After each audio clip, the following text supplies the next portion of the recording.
Hi, this is Mark Meir, the voice of Commander Shepard, and you're tuned in to the EnteR ChazmaN podcast, my favorite podcast on the Citadel.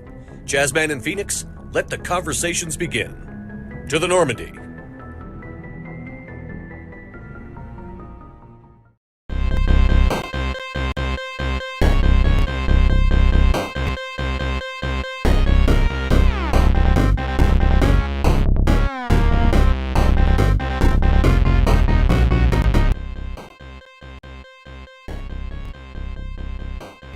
Ooh, booga booga booga! Hey, what's going on, everybody? Welcome back to the EnteR ChazmaN podcast, where, as always, this is your favorite place to hear all about the nerdy gaming news and maybe Don't lie to other yourself. sorts of It's type no of one's news. favorite place, Chaz. You It's can keep everyone's trying. favorite place. It's Stop your interrupting. favorite place. Only because your name's on it. No more interruptions. I haven't opened the basement door yet. Oh, You yeah, stay yeah. down there. Creeping out. Real quick, just as always, just want to say on screen, if you wanted to see our audio podcast locations, they're right there. Check out video highlights throughout the week. And also, we'd love to hear any questions or suggestions, any sort of engagement from you guys down in the comments. Literally anything. You Please. can talk about my Please talk you to can us. you can talk about my beard. You talk about Phoenix's mustache, MetalGamer's drum set, anything at all. Mention it. But hey, what's going on, you two? How have you been since the last episode? Hanging in there. Haven't seen you guys for, 2 weeks? So, taking this new kind of spaced out approach, I think, the schedule. But, it's good. Good. Give me some time to catch up on some other projects. So, yeah, nothing too exciting, though. I What agree about you? 100%. No, I'm pretty good. I like the 2 weeks stretch out. It's pretty nice. I was just gonna say, yeah, if you didn't know or see on the last episode, we've decided to move it to every 2 weeks to do podcasts now. I very much appreciate these guys. They're the ones that kind of came up with the idea. It just kind of gives me a little bit more wiggle room in terms of working on some other stuff, and maybe it'll make our podcast episodes maybe more special or meaningful because you got to wait for it. I don't know. I just felt like the internet couldn't handle it that much ChazmaN, so I had to scale back a little bit. Couldn't inundate Too them. much. Too much ChazmaN. Almost made me explode. No one can handle this much ChazmaN. No one. But I guess if you guys wanted to, we'll go ahead. Just a couple topics for this episode we're going to be touching on. We've got 4 games in total. Holy cow. That's a lot of videojuegos. We got one for me, one from MetalGamer, and then Phoenix kind of has 2, so he's being a glutton for gaming Overachiever, right what now. can I say? Yeah. We will be showing off a new topic. I won't even say it. We'll keep it for after that. And then we're going to have our speedrun news where we have 4 topics. And then finally, we'll be talking about our favorite Italian plumber, huh? I'm sure everyone's excited about that. Yeah. I should have gotten my Mario hat like last time. Dang. Yeah. I think I got a little JPEG I can throw on you. Hold on, let me see. Yeah. Put a mustache on there too. Didn't we cosplay Mario? Or Smash We did characters Smash one Bros. year? Yeah, we did beat up Smash Brothers. I still have my busted bandages in my box somewhere. My bloody bandages. Oh, I threw away my hamburger helper costume. I should have kept that. But maybe I'll somewhere on screen I'll throw a picture up of our cosplay. Maybe someone will laugh at us or get some enjoyment out of it. I completely forgot you had that costume. Yeah, That it was my was favorite. The Master Hand. Master Hand. Oh my God, that hamburger was great. helper. That was a fun. That was the last con I think we were able to do all together. It's been a long time. Has been a while. Yeah. All right, so I One got you day. set up with a nice Wow. Mario hat. So when we talk about it, I've got you covered. Oh goody. Fair enough. All right, so who wanted to go first with their game? Anybody? I mean, I can go first. Why to don't you you guys. go first? Because I know you've been going through all the God of War stuff. So for consistency's sake. Yep, I have. So to basically kind of round out my playthrough of the 4 mainline God of War games, all of it kind of leading up to my crazy amalgamation of making my way up through God of War Ragnarok, I finally am prepared. I've finished God of War, what is that, 2018? And it's a very interesting game. I would say, because the weird thing is Phoenix, would you guys say that that most people think 2018 is the best out of the one, or do you guys still have to hear different things? I don't know what Metal's heard. I mean, it's definitely right now lauded as like one of the top games of at least the modern generation. I don't know how people really take the time to compare it to the old games, at least in an objective way. Like a lot of people just like, this is the newest game. It is a good game. It's a very modernized approach to the God of War style, but I'm still hesitant to say if I think it's the better game. But I'll let you kind of talk about it. Well, that's why I wanted to bring that up, is because you were kind of touching on it. But even though I love it, I do think it's like a modern masterpiece. It is like a like top tier game in terms of quality and everything, in my opinion. I still say I think God of War 3. I don't want to say it's a better game, but I enjoyed God of War 3 slightly more than 4, and they're for kind of different reasons. Like I definitely think 4 tried to go more the emotional route. It definitely is more of a character study in ways for Kratos. But if we're talking like just overall action and spectacle, I feel like God of War 3, and I know that's crazy to say because God of War 4 definitely is a spectacle on its own, but 3 definitely is like, I think I mentioned it on when we did that episode, but 3 for me felt like watching an anime, like Dragon Ball or something, man, where like Everything's Kratos over the is like, top. yeah, it's crazy and over the top, and I think what benefits greatly from that fact is that the game constantly feels engaging. Like you are like the QTEs are filling in moments of slowness, and you're constantly doing things to keep yourself engaged. And this game, God of War 2018, definitely feels a little less engaging, meaning that like there's much less QTEs, like there's actual full-on scenes and cutscenes of things happening where you're not really interacting, and that's good and bad. I mean, I don't know. What do you guys think? Do you guys like games being a bit more engaging, or do you like the cutscenes being in place? I don't know. That's something kind of interesting, I think. What do you think, Metal? I'll let you add to that. Well, I like cinematics. I think it adds a lot to story. I mean, Diablo's a big advocate of that. Like, you play a game that's like super, you know, story driven, and you kind of want to see what's going on. But if it's happening like every other scene, sometimes it kind of breaks the feel. A lot of PlayStation games do that though. Like, with the action buttons and things of that nature, where they kind of like engage you into what's going on. Um, I guess it really just depends on the game itself. Yeah, and to be Since I've only fair, seen, yeah, yeah, go ahead. from what I recall when I played God of War 2018, it wasn't like cinematics all the No, time. Like, I didn't mean that, but I just meant compared to 3. Like, well, they have more narrative. yeah, Like, take a yeah. moment and the pacing slows down to present, a story beat. And when you say cinematic in this, I mean, you don't have like straight up cinematics typically. It's all in engine, so it kind of flows into a little, Yeah. Oh cinematic yeah, like yeah. scene, then you're right back into gameplay. Mhm. I mean, I didn't have an issue with it. I mean, I liked God of War 2018. I mean, as you said, it's a super solid game from a quality standpoint. It is more of a look at Kratos as a character and now this relationship with his son. Because how do I say this? Kratos, for the most part of his journey in the old games, has been a little one note, right? He is all about his Always angry. vengeful. Killer. I mean, It's there is a crazy. backstory there with his wife and daughter and all of that, but that was just always kind of like the underpinning. It wasn't really a big He's like focal point.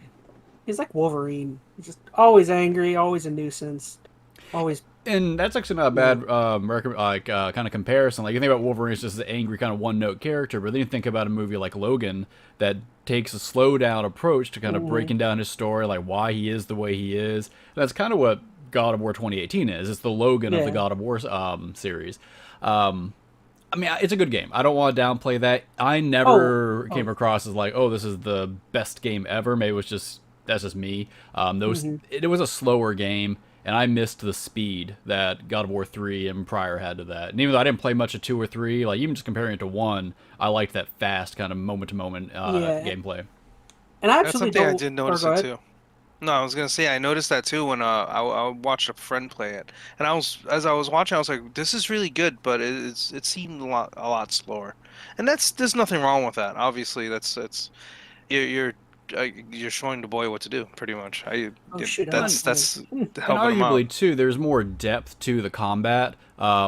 like, I mean, there's a lot of combos, there's a lot of systems in place. There's a lot more, what is it, like parrying and dodging and rolling all that out of the way. That Absolutely, yeah. Yeah, With it's this more one. strategic rather than just like button mashing, smashing Yeah, and craziness. that's what the old games were. It was just smash, smash, kind of get through stuff as quick as possible. Very Devil May Cry, arcadey style gameplay. But I like that. Yeah, I mean, I like both. I really actually enjoy God of War 2018 more when they got to the spot where you got the Blades of Chaos. They weren't quite the Oh same as yeah. the original, but it did bump up the speed just a little bit, which I really appreciated. I will say, like, oh, real quick, just to finish up my thought from before. I don't want to make the cinematic argument, cinematic versus engage, in QTE engagement aspect. I don't want to make it seem as though the cinematics and stuff in here are a detriment. They're beautiful and they're fantastic. To me, it's more of like an argument of preference. If that, it's not a this is better than that. Like, I'm not saying that. I'm just saying I liked it this way slightly more than this. But as for what you were saying just now, I absolutely agree. Like, I feel like some of my favorite sections in this game. I'll be honest, I wasn't crazy about Atreus, the character himself, and like his story and everything.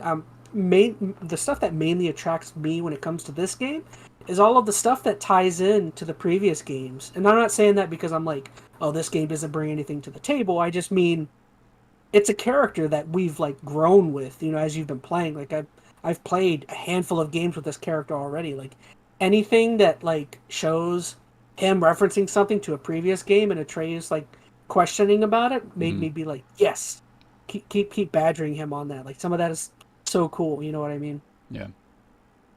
But yeah, like you were saying, like that probably is my favorite section of the game when Atreus, he becomes sick, and essentially it's almost like it almost feels like Kratos has to kind of get the band back together when he Yeah. when he goes back and gets the blades, and he has a talk again with Athena, which at the end of 3, she's like kind of dead, or she is dead, but she's still alive, like ethereal wise or something. And I don't know, that whole part's really cool. I don't know. Again, everything I like the most about this game is stuff that ties back into the first one. I should say, I mean, again, if it's not obvious, there's spoilers here for God of War 2018, but I'd be curious, like, did you see it coming, the whole revelation with Atreus and his mother and all of that stuff? Oh, Did you that see she it? was a giant. He's essentially Loki. I mean, Yeah, no. Of course, I'll tell you, when I played through the game, I didn't go through all the side stuff. Like, I did. I The went side stuff isn't like there's not super a huge necessary. amount either. Yeah. Like, if I saw it, like it was on my path, I hit it, but I never went out of my way. I don't know, something about the structure of this game, I was never really pulled to go explore stuff. I don't really know why. It's not that it wasn't interesting. They were definitely, they added extra little narrative tidbits, but I'm sure I missed a lot by The skipping that. story stuff does not add any narrative, in my No? opinion. The side stuff doesn't. The only stuff that I think could, and it's stuff that I didn't even finish doing because I just didn't want to try to. But I feel like the Valkyrie stuff adds a little bit, but I don't know. I don't feel like any of the side stuff, because the side stuff, from what I remember, all you're doing is you're like, I don't know, you're going out of your way to figure out like some murders with some pirate gang, or you're helping some ghosts get laid to rest. You're helping. Actually, no, I should take it back. One side quest that does add a little bit of lore to this world is there's a Dwarven King side quest that you go through where you're like trying to figure out. I don't remember. You get something out of it and you take it back to the blacksmiths and they make a weapon out of it. But like the whole quest going through there, you're kind of learning about the king, what he did with his kingdom, and it very much ties into also some of the dragons that you kind of encounter throughout the game. I don't know if those are actually some pretty fun side quests if you didn't do them. We're I freeing did some like of the one. dragons. Yeah. Yeah, there's like 3 of them in total. But for the most part, I would say other than that one, I don't remember anything else really tying into story. Fair enough. I mean, I didn't call him being Loki. I mean, I figured he'd have some tie to Norse mythology, just, with everything kind of being what it is, Kratos' father. You had to figure there was some kind of godlike tie to his son, but I don't know if I would have called, Loki being the character. I mean, it's an interesting twist. I'm kind of curious to see what that really means in the grand scheme of things. Like, the way they handle their representation of mythology is very different than, the standard norm, so they could, tweak this however they want, but I don't know, I mean, when I played the game, I played it really for the narrative, like the main narrative, so I kind of just beelined straight through it. I enjoyed the gameplay well enough. It didn't, you know, I don't know, it wasn't my favorite part, I'll be honest. I didn't love the gameplay. I thought it was good, but it wasn't something I'd just go back and play over and over and over again. Honestly, I would have more fun playing the old school God of War just for that fast pace. Like, to me, and that's a preference. I mean, I'm not saying that one is better than the other inherently. I like the speed of the first one. This one slows you down to, like, do a lot of little, like, puzzles. And I like puzzles, but they're not like, I don't know, the puzzles in here are like, look, find the icon, throw the axe, get access to the next thing. Like, for me, those got tedious over time. In the previous games, their puzzles are like full bore, like logical kind of puzzles. You're like piecing things together. These were just like, okay, you got to find. I'm trying to recall them now. It's been a while, but you find like the little symbols, and you got to like. There's like the runes. Yeah, that's it. I mean, they were fine. I mean, just to kind of give you a little more content as you're progressing through it. I should say, like, since I just saw it on here, the one cool thing I did like, as opposed to the previous games, is a lot of the RPG-ness. I felt like was an interesting addition, because the previous games, as you know, you unlocked your 5 or 6 main weapons from killing people throughout each game, or they were like boons given to you by gods. But as far as your weapons, all you did was you were given 3 or 4, 5 or 6 in each game, and then you upgraded it slowly. Like, this one had like a full, like you can see it on screen, but it had full on like customizable all these stats and everything. All these stats and everything. Yeah, I don't know. I kind of like it, but again, it's like, I don't know. It feels less impactful when you are only playing like a main quest line, because how much attachment can you build with an item set or with items when you're only going to spend 10 hours with a game? You know what I mean? Yeah, I don't know. I'm curious to see what Metal thinks about this. I know we all like RPGs, right? We all played quite a few of them. I guess my take is when I play an RPG that has these kind of leveling systems, I'm not a big fan of the ones where you're playing like a known protagonist, like you are Kratos, and then you're leveling up his gear. Like, the RPGs I like are like the Fallouts and stuff like that, where you're really creating your own character. I feel like I'm making my own kind of role-playing experience. So leveling up means more to me in those kind of situations. So I didn't really care so much. I was leveling up Kratos's, variant of his axe or various of his chess piece. I didn't do it for me. Honestly, I skipped a lot of that. Like, as I went through it, I leveled up what I needed to, but I don't know. That was not a grind that I necessarily felt inclined to go for in this game. Yeah, it seems like they tried. It seems like they tried something different with it. That's really what it is, because you play any God of War game, you expect something from it. You don't expect RPG elements. Like, RPG elements are the last thing I would expect, to be honest. And you had leveling up in the old ones. Like, you could level up your weapon, but like not at the degree that they have here. Not like this. Yeah, not like that game. Like, that game is like a lot different. It's a lot more, I guess, micromanaging, I guess you could say. I don't know if I'd say micromanaging, but it's more of a true RPG. Like, you're looking at all the stats and the upgrades that are going to build towards certain stats.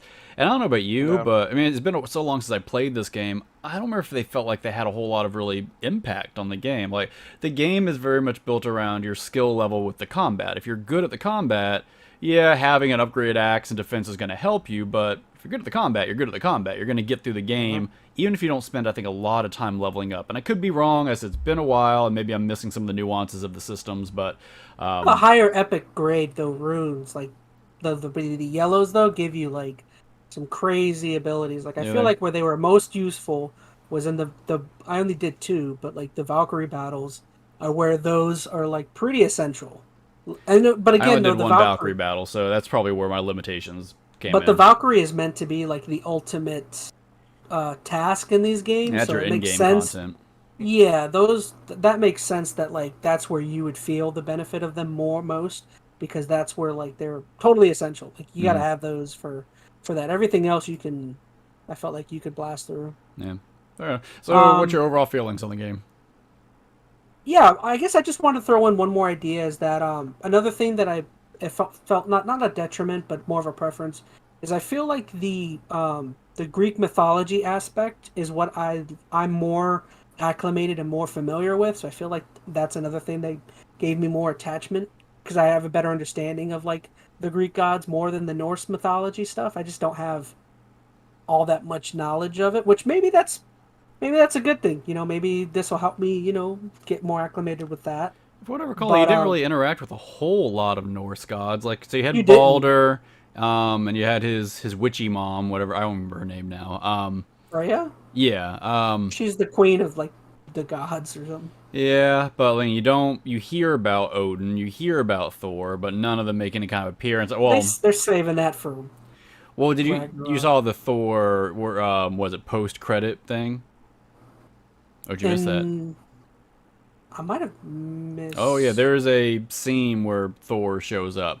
Or unless I'm thinking of a trailer. I don't think of a trailer. That's a trailer. Is it? Man, it's been so long since I played it. I'm starting to blend it I all don't together. remember. I watched the credits through and through on this game. No, maybe there wasn't. Maybe I'm just blanking. But it could have been the trailer. I don't Regardless, you don't see a lot in terms of Norse gods. I think that you hear a lot, and you have like the world serpent and stuff like that. But I'd like to see a way that they really tie the Greek and the Norse together. Because now you're living in this world where all these mythologies from all these different things are all real. So how do they tie them all together in a way that makes sense? To think about there's a existence or a world where like you have Odin and Zeus would have coexisted. Like, why was that never like a thing? Like that should have been like an interaction that played out. Yeah, there's some stuff that you're right that they. Unless I missed something completely. Like I know there's some like dimensional hopping stuff that happens in this game, and maybe I don't know. There's a lot I kind of missed going from God of War 3 into this game. If maybe he's in a new realm. I know he's in a new realm. But I don't know if like it's a big cut like dimensionality wise from the Greek stuff. I don't know, but it does seem like a very big cut from that old Greek mythology. So I would like to see more blending. Maybe the next game will do that. I don't know. Yeah. Once again, I guess. Oh, go ahead. I was gonna say I'm curious on what other people have to say about it and see what if they have anything in the comments they want to put down there. That'd be great. Yeah, please Oh, talk to God of us. War. Yeah, please. Please, I'll give you $2. He'll $2 shave for each his comment. beard in the shape of whatever you want if you comment.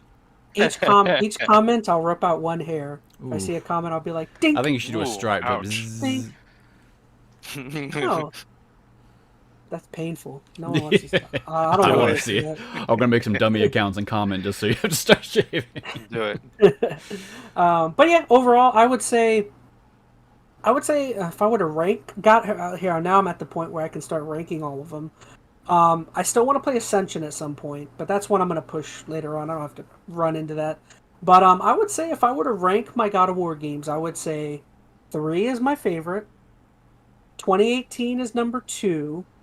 I would say God of War 1 is number 3, and I would say 2 might be my least favorite. But don't get me wrong, like, just because I'm putting that last, I still think that's like an 8 or a 9 type game. Like, it's still like really good. That's the one good thing I will say is like for Sony Santa Monica, God of War Ragnarok for the most part is going to be a quality as heck, finely tuned, crafted game. Like they really go all out for these titles. So, are you hyped for Ragnarok? Like, are you super anticipating it, or where's your level on that? It's weird though, because I wouldn't say I'm high. I don't know, like it's weird. I wouldn't say I'm like super hyped, but I definitely want to play it. Mm-hmm. Like what else are you gonna play? You can't play Skull and Bones now. Yeah. that game got delayed again, like the 5th time. Yeah. But yeah, for the most part, it's weird. We'll wait up until because I'm very much like maybe once everyone starts talking about it, maybe that week I'll start getting hyped and go out and buy it. That's why I get suckered into stuff. Like, I very rarely like hype things up way in advance anymore. Like, I'll almost like just completely push it off my radar, and then like the day or two when it comes out, I hear a couple things where people are like, "Oh yeah, the game's really cool." I'm like, I got a little spare time, so I'll hop in and I'll play it then. But no, I'm not like jonesing to play it anytime soon. I'm sorry for those who are, but and that generally how that happens is like you said, you'll forget about a game, and then it comes out, you'll go buy it, and then the next day you'll tell me you bought it, and I'll be like, all right, I'll go buy it. Yeah. And then we find a way to play it. We did that with gosh, what was that sports game we bought a few months ago that we never played? Riders Republic. We played it Riders one time Republic. and never turned it back on. We bought it day one. It was on sale. I I thought. I paid probably $50 for it. I thought we played. I don't think it was day one. I got it on sale for like $30. Really? Maybe I did too. Yeah, regardless. I don't remember. I just remember we got it like a week of or a couple weeks after, and we played it once, and that was it. Yeah. All right, moving on. Riders Republic. Yeah, moving on. Who else? Or Do you want to just do the grounded real quick? Just to let get that Metal out of the talk. way? I feel like we've been talking too much, and he's been all quiet down there in the bottom of the chat. No, so. no, he Oh, I'm doesn't. okay with that. He never talks. No, let's do Metals. Yeah, let him go. What am I doing now? Oh yeah. Your game. So I continued playing a little bit more Metroid Dread. I know a lot of people have probably already finished it, and they all have a lot to say about it. What's Metroid? I used to be all about like playing it and finishing these Metroid games. I'm a huge, massive Metroid fan. So this, for some reason, it's good, and it's just not drawing me in as much as I thought it would be. I'm not sure what it is. I enjoy it. I think it's good. I mean, it's done by what is it, Mercury Steam? I think so. Which is which is the guys who made they're from Spain. They're the ones that made the Return of Samus, or Samus. Yeah, Oh, they had the 3DS. 3DS game. Mhm. Yeah. Yeah, the 3DS game, and it's good. I think they really capture like a lot of what the game has to offer. But I don't know. It didn't drive me as much as I was hoping. I don't know why, to be honest with you. I felt the same way. I mean, Yeah. go on. I'll tell you how I feel about it once you kind of Yeah. done your speech. Like I like the controls are fine. I think the controls are pretty solid. I mean, obviously it plays really well. The different abilities, the cloaking ability is interesting. The Emmy's terrifying, to say the least, until you kind of figure it out. Oh, you're talking about the Emmys? Yeah, and like once you figure it out, it's like, oh, okay, I get it. And then as you kind of go ahead, and then they talk about the X virus and all that fun stuff. So if you haven't played all the other games, you'll probably get lost. But I mean, because a lot of it story-wise is really held very heavily on the stories from all the others, like Fusion and things of that nature. How does Especially with Metroid Adam. work? How does Metroid work so- canonically? Like, do they flow, or are they like Zelda, where they're kind of all over the place? They're or- connected. They're connected. If you played any of the other ones, like this is supposed to fall right after Fusion. I think you're right. I think it's after Fusion. So because at this point, or yeah, it's way after Fusion because other M, uh, you know, obviously the spoilers. So Adam dies, et cetera, and all this other nonsense, and he's just a computer now. So they keep bringing him back as a computer. So it's like, okay, cool. So he's just an AI telling her what to do. But yeah, I don't know. I like the game. I really do. I wish I can give it a higher score. I don't know why. I love But Metroid he's like a games Navi? a lot. Is he basically sorry? Navi? He's like Navi, basically. No, Sounds not really. Actually, okay. it's fun. No, it's just he's kind of he used like if you play the other games, he obviously had more of like a very stern military type of personality. Here it's like, yeah, I'm a robot, man. I'm supposed to still have feelings and understand, but I don't know any better. So it's just strange. It's just strange. I don't know. It just becomes more and more kind of like who's she really following at this point? Yeah. You mean who's he really following, right? Samus is. It's really strange. Don't I'm you do that, kidding. Chaz. Don't you do it. Oh man. But anywho, I agree with I think you're feeling. I think I know why. I think for those who have played a bunch of Metroid games, I think they were more. I don't know, I'm probably speaking for too many people here, but like I played a fair amount of them, and I felt let down by this. Not because it's not a good Metroid game. It is an excellent classic side-scroller 2D Metroid game. But that's all it is. Like it doesn't try like anything new. It is just very by the books. This makes a Metroid game, and it does it well. But I think the problem now, I think this was the big stick too, like when it was going through the review cycle, is there's back in the day when like Metroid Prime, not Metroid, I'm sorry, like Super Metroid and stuff like that, where the only examples of a game like this, there wasn't a lot of stuff to compare it to. Metroid and like Castlevania were like the echelon or upper echelon of these style of games. That's not the case anymore. You now have so many other modern Metroidvania-like games that take more chances, do cooler things that this game doesn't really do. Like, I don't know. I was pretty disappointed with that. Not saying that this is not a good game. I played through it. I think I played through it 2 times. I did the whole 100% completion of it, but I didn't feel like satisfied doing that. It just felt like, okay, that was a Metroid game. And I think for how long people waited for this game, because this was, you know, in development, or at least was supposed to be a game, what, like over a decade in Like the 15 making. years, I think. Yeah, and Oh, I know yeah. it had been like rebooted, it was on different systems, and finally made it out on the Switch. But I don't know, I think it just could have been a little more for that much build up. Yeah. But I don't know, maybe that's just me, my take on it. I would have liked him to see some Mhm. more chances. Yeah. And Um, you know what's crazy is that like, and I'm probably gonna get a lot of flack about this, but not for nothing. But I actually enjoyed Other M a lot. I know a lot of people were so crazy about that game that it was not Metroid and all this other nonsense, and that one took a lot of chances. Hmm. They took a lot of chances with that, and it's, you know, even though it's not like and I'm not saying it's an amazing game. I'm saying that it's just like they took more chances, and they drew you in a little bit more. Yeah. And I guess it's because of, and that one is half side scroller, right? From what I remember, Yeah. and it's been a while since I played that game. That one was half side scroller, and kind of like a point of view when you're shooting and stuff. Which that was the, you know, they took that and put it into this one. I think what people kind of didn't like on Other M, from what I recall, was just that the way they represented Samus as a character. Like, Oh yeah, I think they weakened her a little bit just as a, you know, female protagonist. I think that was a big like push. I don't even yeah, know how much people complained about the gameplay or anything. I think it was just more they don't like her representation in that game. So I yeah. don't know, but it could have been a fact that, you know, Nintendo saw that as a game that took a lot of chances, probably didn't succeed all that well for them, and they then pulled hmm everything really tight to the chest again, and they put out this, which once again is a super competent, solid hmm Metroid game, but I just want to see it evolve a little more than that, and mhm. I don't know when Yeah. we're going to get to see that opportunity. Like, I mean, I know Metroid Prime 4 is coming. Granted, that's a whole different style of Metroid game, but who knows when we're Yeah. going to see that? I mean, if That's that's even a real coming. game. Yeah. Well, Yeah. now you have the rumors that they're gonna, you Uh, know, do a remaster of the first Prime trilogy before we even see that fourth one. So, who knows? Like, Nintendo is definitely a company who knows how to milk their IPs. So they will Oh probably yeah. remaster everything they can as far as Metroid's concerned until they have hmm no more dollars they can make. So, I'm excited Yep. for Elder Scrolls 6. That's gonna be good. Can't wait. so If Oh I could boy. just throw in, I'm probably gonna tick off a lot of people as well, but you do it anyway.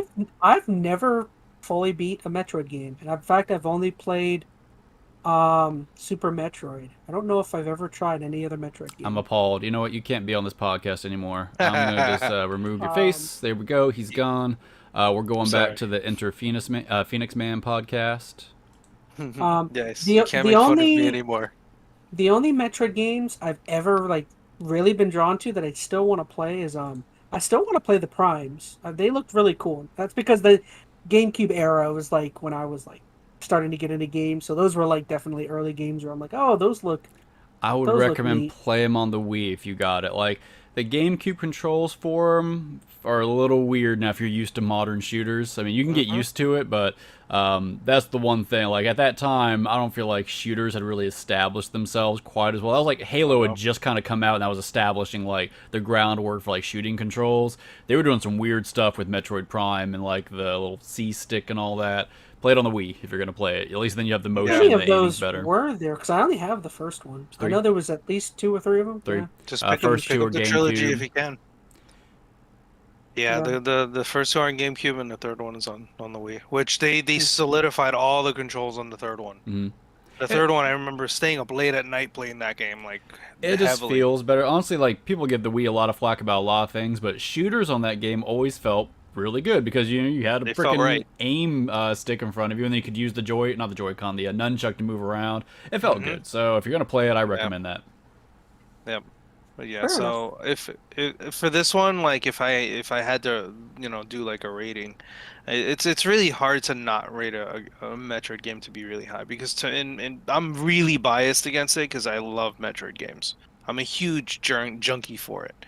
But the thing is this one just didn't capture me as much as I hoped. And I have plenty of times to play it. You know, I could go on airports and play it and knock it out. But it just, I don't know. Just I think if I had to rate it, I would probably give it like a 7 or an 8. That's what I And was that's gonna and I'm say. just yeah, like, and it's just because, it's, I don't know, it just it doesn't feel right. I don't know. It's hard to explain. You fake Nintendo fans. Well, you kind of mentioned it too, like those Emmy sections. Like the Emmys are tense at first, but once you beat a couple of them, You they're understand. more frustrating than anything else. And I'll tell you, sometimes they don't seem fair the way they detect you. And it's like, I don't know. I wasn't ever looking forward to those. Not that I was scared or was worried about the gameplay or anything. It's just like, oh, one of these sections again. So I had to putz Yeah. around through that to find the right route through to get. I don't know. That was always a buzzkill for me in the pacing of getting through the campaign. Well, that actually kind of slows down like everything. It's like, damn it, now you have to go ahead and kind of watch what you're doing, go into cloak mode, go slow down a little bit. And it's like, dude, I get through through this section so I can find the next like power up, get to the next boss, and just start destroying. Like, And and I that's didn't the think one the thing. power-ups were all that interesting either. I don't know if you No. felt that way. Yeah, they weren't even that. Yeah, they weren't that interesting. I don't think so, in my opinion. They're just. It's. I don't know. It was I just did feel like the lacking. boss battles were pretty good. If I was gonna give this thing like one kind of solid star across the board, almost every boss battle I thought was pretty enjoyable. So, Right, right. I completely agree with that. I think the boss battles are way better. But for you, Chaz, I would totally like, I'm huge on the Prime games, so I would jump on those. They're so Yeah, good. if I had time, I would love to maybe play the first for a Halloween stream, but I don't think I'm gonna have the time. This month is gonna be so gotta finish Soma. That's a 10-hour game. vacation, Soma. I gotta play Scorn that comes out on the 14th. Ooh, that's coming out. Ooh, They moved it up a week. It It was looks so supposed to be gross. Ooh. 21st, and gross they looking. moved it to the I want to play that. Dude, yeah. that game has been the worst for how long now? Jesus. Yeah, it looks so grody and everything looks fleshy and veiny, and it's just like ew. Oh Ew. man, why don't you describe it some more, Chaz? See, I gotta build up excitement for my stream. Oh my God, PG-13, buddy. I won't be able to use the camera. It's just audio, just an audio stream. Score and ASMR. Oh my gosh. But yeah, It's- I can name other Metroidvania games, but we're sticking with this one. So, well, I'll mention on another podcast at some point. fair enough. That's what I got. So, Phoenix, do you want to go Dreamlight or Grounded? I'll do ground. I was kind of run these back to backs. I know we've been talking through this section for a while now. I actually forgot about Grounded. I wasn't even planning on talking about it until I saw it on the. We don't. the lineup. Again, I've already done a video for my channel on it, so we don't. Well, that I'll was the mention early access. my feelings on it. Because I wanted to play it back when you and I think our other buddy Kyle was checking it out. Because I mean, it's pretty much Honey I Shrunk the Kids, the game. Yeah. And I love me some Rick Moranis. Poor So I, mean, guy. I think I didn't. I should. This is probably on me. I didn't I was realize. just watching Spaceballs last night too. Yeah, that's a good one. Punch I to didn't the realize face how in the middle of the street. much of a survival game this was. I was thinking it was more of a actiony adventure kind of game, that's just on me for not setting my expectations appropriately. So I personally don't play a lot of survival games, so that moment, where it drops you in, it's like, all right, figure out how to live. That I think took me a little Zelda bit. style. No, not even Zelda style. Because Zelda, You literally just wake up and it's Well, I like, mean, the first Zelda at least. okay, yeah. That's true. But like this game, the problem is like a survival game. There's so many systems you kind of have to learn really quick, otherwise you die. So this game, for me, it took a while to understand what was going on. I mean, it does tutorialize, but I feel like almost not enough initially. But maybe that's just because I wasn't digging into the menus, maybe because I was trying to follow you around to figure out what was going on. I did feel like towards the end of where we got to, I was starting to get my bearings. I was figuring out the crafting system a little bit. We were didn't getting your to power go out or something? yeah, it was when the storm was kind of coming through, and I had a quick little power blip, and it killed my box for a second. So I was like, okay, that's time for me to stop. I don't know. I think there's a lot to like here if you're into survival games. For me, it's just not my game style of taste or preference. Not that I dislike them, but I feel like the few I've ever tried in the past. Like we tried Ark once, didn't we? Was that you and me, Serrano, or was that you and me, Chaz? I feel like I've played it with you guys, but it wasn't much. I think I downloaded it and we tried it out. We were playing it for a little bit. I mean, with games like that, like I just never spend enough time with because there's definitely a learning curve to kind of get into and figure out all the systems, and I always just lose myself in that. I never have enough time to really invest in figuring all that stuff out. So, Wasn't there like a big survival game that's like super popular that just came to Xbox Game Pass? That's like probably. Viking. Starts with a V. Oh, It's is like, that Valheim? Valheim? Or I is know that that's what we're like talking about? Or is that something I think different? so. I think it's like immensely popular, and Mm. people were surprised. Yeah, I that's a new one. got it for Game Pass. I mean, as I don't want to talk a whole lot negative about any of these games. I'm just not a huge survival game guy. I mean, from what I played on Man, this that's another game, one I know that's super popular. sure. I mean, this seems like it has all the the check boxes kind of checked to make this a solid game. Like, it has a lot of systems in there. There's definitely some good questing. The narrative, from what I got, was interesting enough. Going up against a spider is creepy as heck. So there's definitely that tension built in. I mean, I was starting to enjoy it. I just don't think it's gonna pull me in enough to Um, keep on going. for me, what Hmm. we played up to the point, for me, there wasn't a heck of a whole lot different from the early access. There was some. I feel like there was some graphical stuff that was improved. Mm. There's a few more things in the world that were added.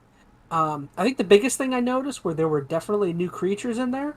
I remember, I don't remember us fighting against mosquitoes and stuff, so those were definitely an Oh added like man, we got our enemy butt type. handed to us. Like, I don't know if you felt the same way, but I felt like I was like completely ineffective against anything, and like I got one Mhm. shot by everything. And granted, that's probably because we didn't spend any time like building up our characters at all. We just were kind of figuring out what's going on, but that was rough. I mean, trying to figure out how to even get through this game. But once again, that's a survival trope, kind of figuring out the system so you can make it through those kind of interactions. Game does not. It did not hold your hand though. It just Oh like you no. said, it throws you in, and it's like, okay, you start learning by just getting things and Hmm. trying to kill things. Which That's is what all a you. survival game is. So as I don't want to come down negative on this at all, because I think honestly for those who are into survival games, you're going to enjoy this. Survival games are usually games that you have the most fun out of because you kind of make your own fun, right? You build your Mhm.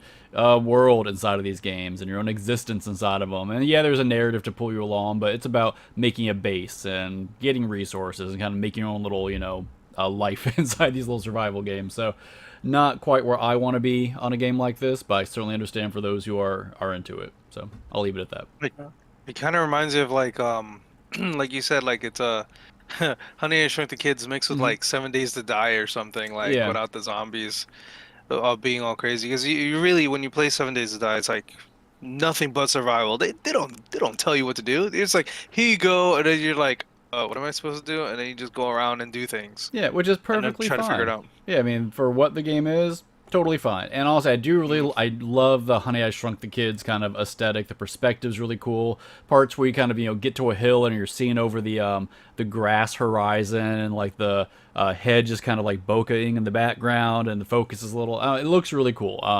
So I think as far as just a theme or kind of setting for a game like this, it's definitely pretty novel. And if you're into survival games, check it out. But if you're not into a survival game, I don't know if this is gonna be the game that will sell you on it. But maybe that's just my take on it. Mhm. All right, so I'll move on to Dreamlight just because, man, this has been like a non-stop game in my house for the past like 2.5, 3 weeks since we last talked about it. My wife is playing it Oh nonstop. man. Yeah, so I mean, I played it a fair amount, but so my wife has mostly been playing it. And just gotta give you a little backstory. Like, I like these kind of games to a certain extent. These kind of life sim farming games, and they're fun. We all got into Animal Crossing during the pandemic, so I think Right. everybody understands the catch there, kind of the interest. Oh boy. I'm never Life going back. sucking games. Never going back. I'm done. Yeah. But my I wife don't know if I'll gets ever pick it up immensely again. into them. Yeah, that's kind of where I'm at. I play through it, I get to what I like to feel is the end of the game, and then I'm pretty much done. My wife will keep on going, though. But that I like because it gives us the chance to play a game together that we don't get to game a whole lot. Like, she likes gaming, but it's a very kind of selective niche of games. It doesn't always line up with what I'm playing. So to have time to kind of both have interest in one type of game was fun.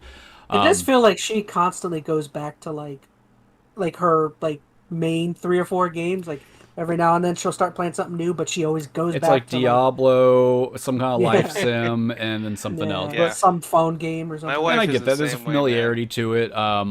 So I'm not knocking that at all.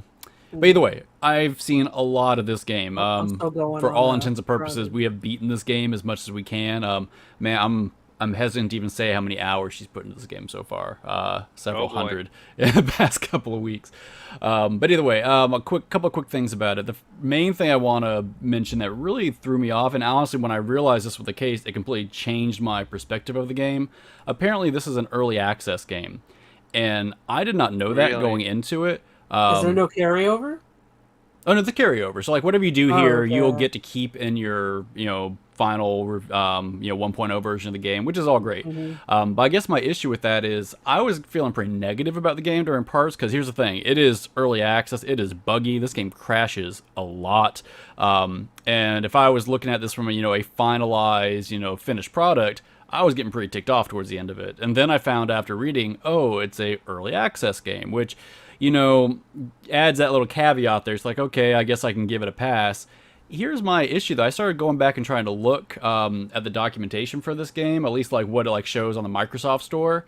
It doesn't mention early access anywhere. Like, if Really? at least I could tell, it didn't show it on usually it will say like when you log in somewhere on the screen, early access. And if it does say it, maybe I'm missing it. Maybe it's in the corner and I'm just not paying attention. But it doesn't feel like it's very well advertised to me. Darn you, Mickey! Yeah. Well, it definitely doesn't say though on the game description when you go into the Microsoft Store, which I'm playing on Xbox. It just tells you, hey, this new Dreamlight Valley game, blah blah blah, and all the details about the game, but nothing about it being an early access. So that didn't help me set my expectations going into it. So gauge yourself. If you are going to play it, it is an early access game. It is not finished, and that's going to definitely change your experience with it. One thing I will mention, too, along those lines, is I kind of wish they would have waited, but not even done an early access on this, because this is one of those, live service, like, they want you to play forever kind of games.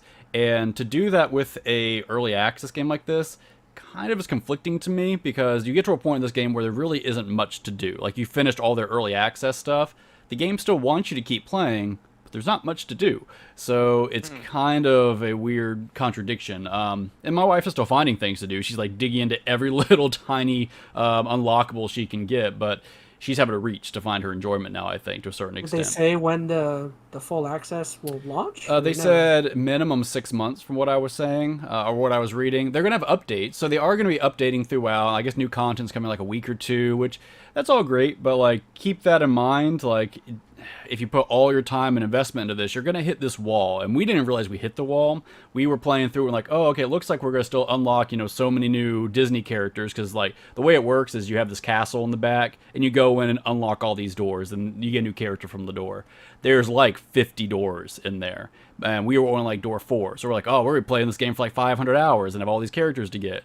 Once you get that 4th or 5th character, it just stops. Because all of that is upcoming content. It's all, I'm not saying DLC, but it's going to be the updates that come out. And by 1.0, it will be, more characters.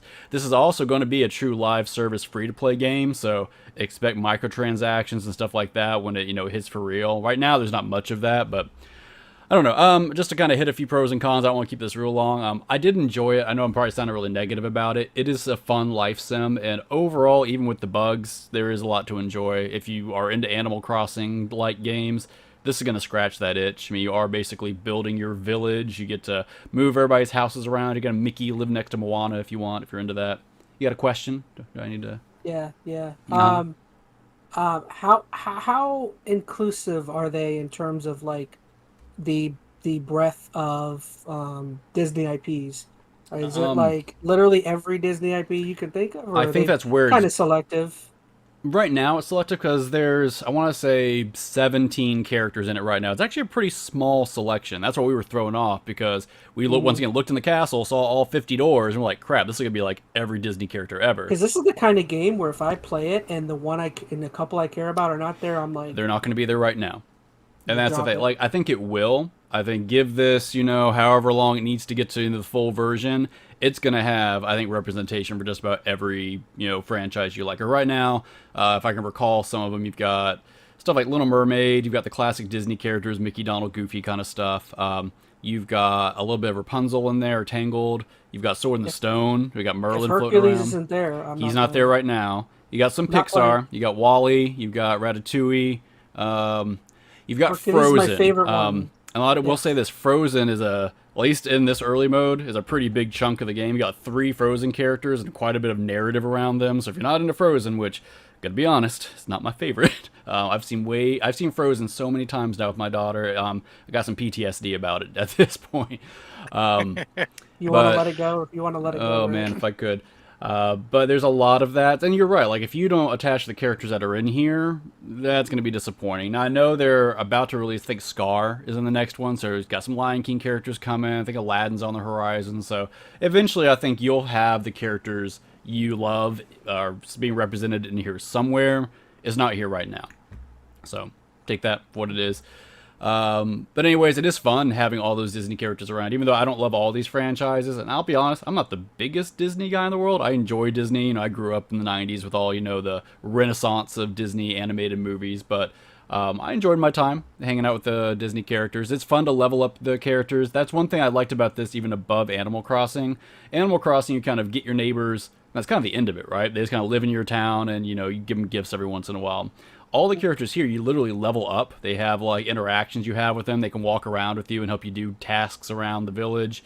They have quest lines and stuff, which that's not something you had inside of Animal Crossing. So you have straight-up narrative quests when you unlock characters. So there's more meat there, which is really nice. And there's a little bit of lore kind of built into the whole village, castle thing. You're, like, helping people recover their memories, and there's some darkness stuff. This game feels like if Kingdom Hearts and Animal Crossing had a baby. Without the combat, it's very, you know, friendshipy Disney character kind of stuff from Kingdom Hearts mixed with that Animal Crossing life sim. Is there voiceover or is there voice acting or is it no? There's probably a few. That's another. Okay, thing, well, though, there kind of is. Like the characters have little voice quips, but most of the dialogue is text boxes, and they'll just kind of do like a little quip on top of it. So it's not full voice acting. To be fair, though, if I think about them doing that at the scope that it looks like this game is going to have with 60 Disney characters, that would be a lot. So it doesn't detract me not having it. And here's the thing.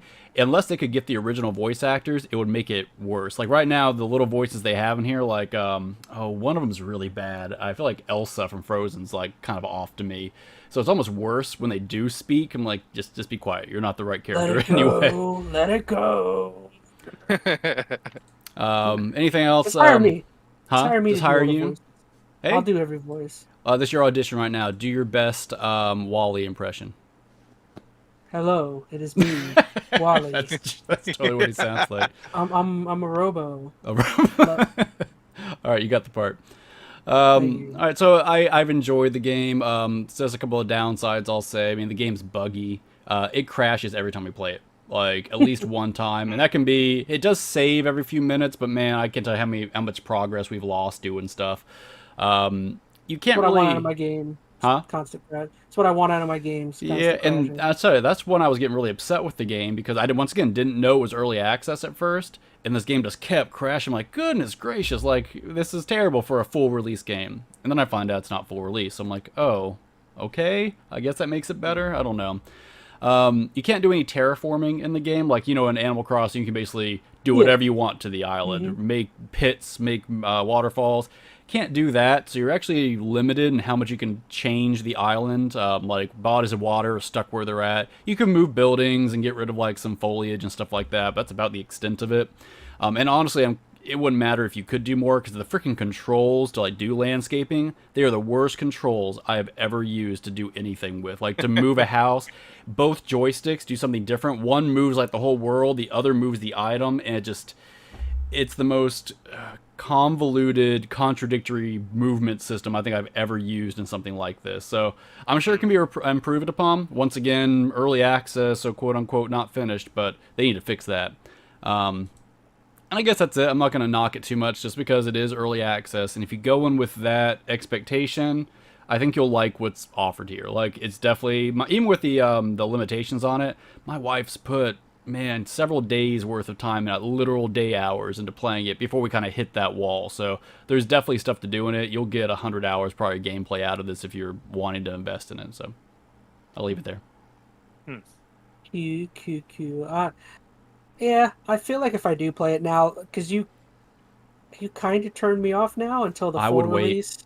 And I'm not saying wait till the full release. I'd wait for a few updates. Like, I don't think it's had any updates yet. I think the first one's coming in like a week or something, like end of the month kind of thing. I was curious, but now I'm like, Well, so it depends how much you're going to play it. Like, if you are going to try to plow through the game, don't. Because you'll hit a wall and you'll be like, oh man, I have nothing to do now. And then you'll never come back to it. If you're just going to kind of putz around with it for a few hours and kind of, you know, drip feed your content across however long, I think you'll make it through a few updates and you'll have more fun with it. But maybe I'll do that.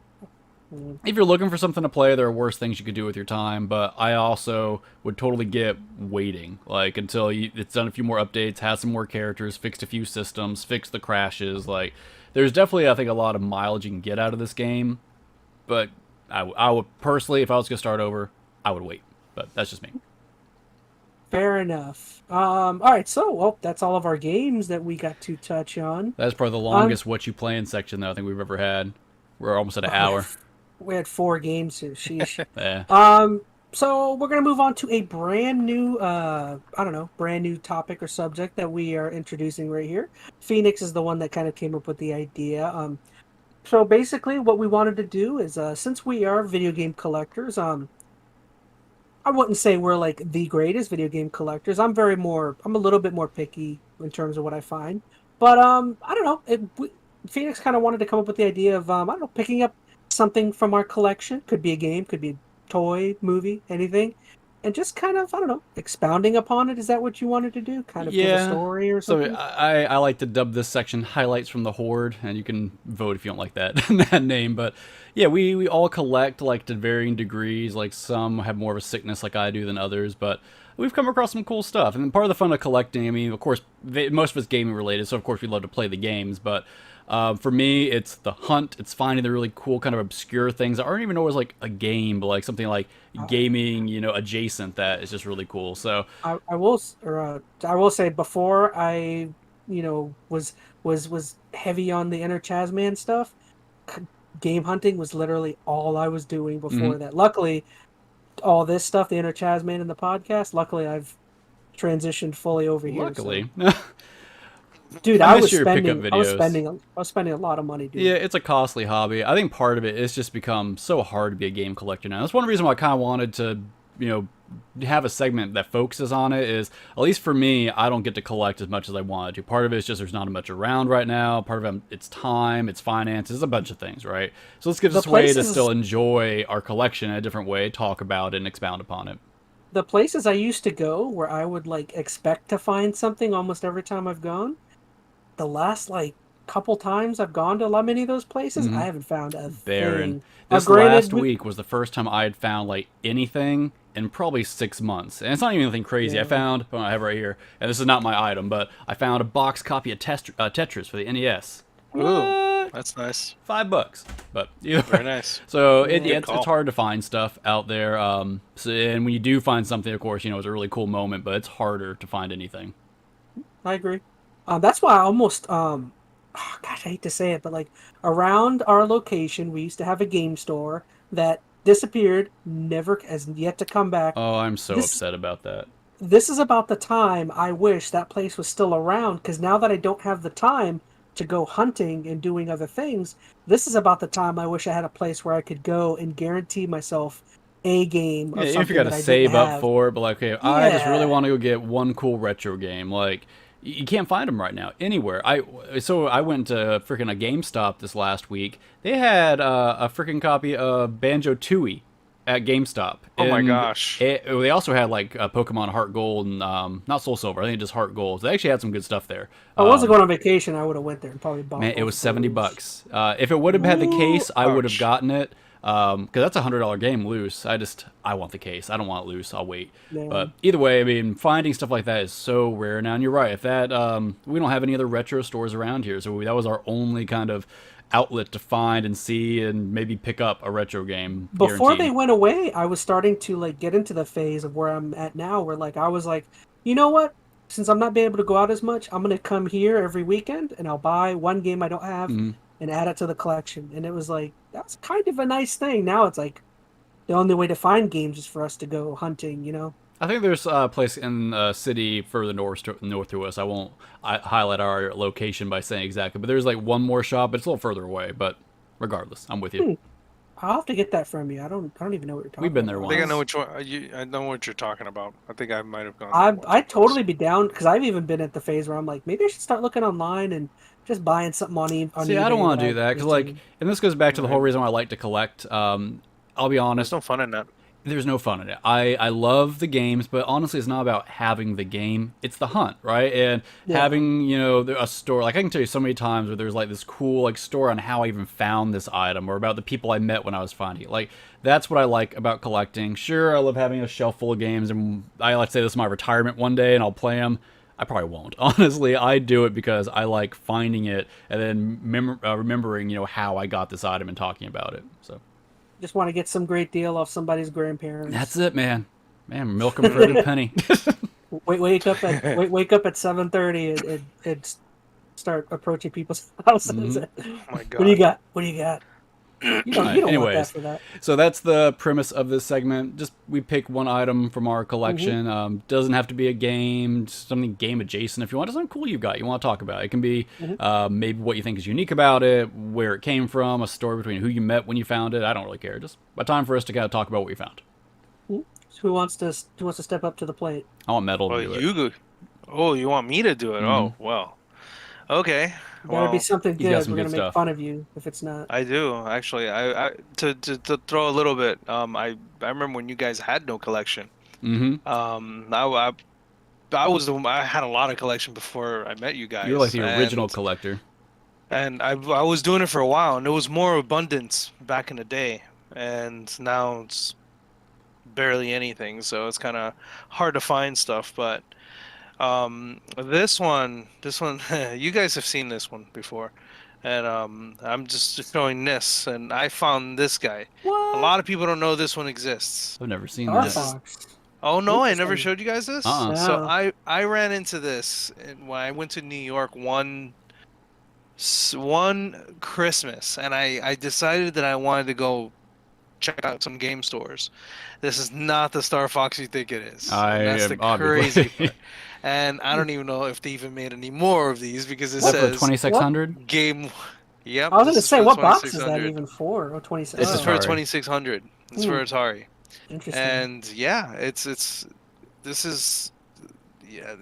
something I saw, and the guy was like, yeah, you know, this was just thrown in a box of Atari games, and nowadays you don't find anything No, with an no, you Atari don't. box. Mm-hmm. So I mean, I know Phoenix has one that's like you found the ET box. That's rare. Yeah, well, not really. There's you bought- ETs I all thought over you the bought it. place. Not anymore. I Well, found it used right to be before they one. dug them all up. Yeah, well, it used to be like that, and nowadays it's not like that anymore. But this thing, I saw this nonsense, and I was like, "What is this craziness?" Hold the box art up So- again. I just want to see what that. That's weird, man. I think what's funny about it is because they did have Mario games on the Atari. Like you had the Mario Brothers Yeah. and there was Donkey Kong. So it's interesting that there was a Star Fox game. But I'm assuming before Nintendo ever had, you know, the license to the IP Star Fox. I'm gonna say this is even before they even probably came up with the idea. What's the description on the back? because- Like, does it say what the game's about? Yeah, it just says Star Fox Patrol Communique 4024-8. Friendly robot freighter downed on Planetoid Beta 7 in your quadrant. Cargo. Valuable trimetallicium energy crystals. Enemy star cruiser with fighter drones en route to confiscate these highly valuable blue energy crystals. The I'll tell you, mission it's not is to selling me on recover. the game. Nope. The mission is to recover as many crystals as possible, destroy all enemy fighter drones you encounter. Intelligence reports that enemy is combat testing new models of these drones and will periodically replace them during melee. Each replacement drone is faster and more maneuverable than the previous drone. So no mention of And doing it's a like- barrel roll or... Nope.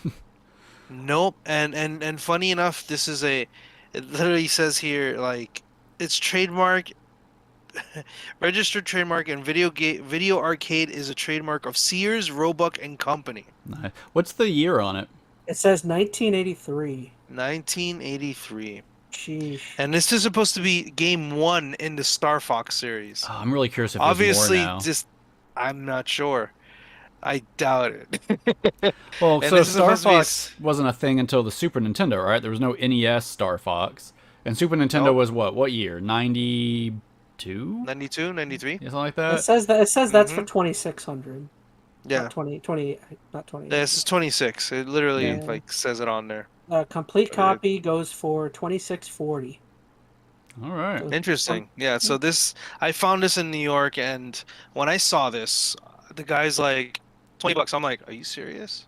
And I looked at it, I'm like, I'm never gonna find this again. Can we see the And I bought cartridge? They have the manual and everything?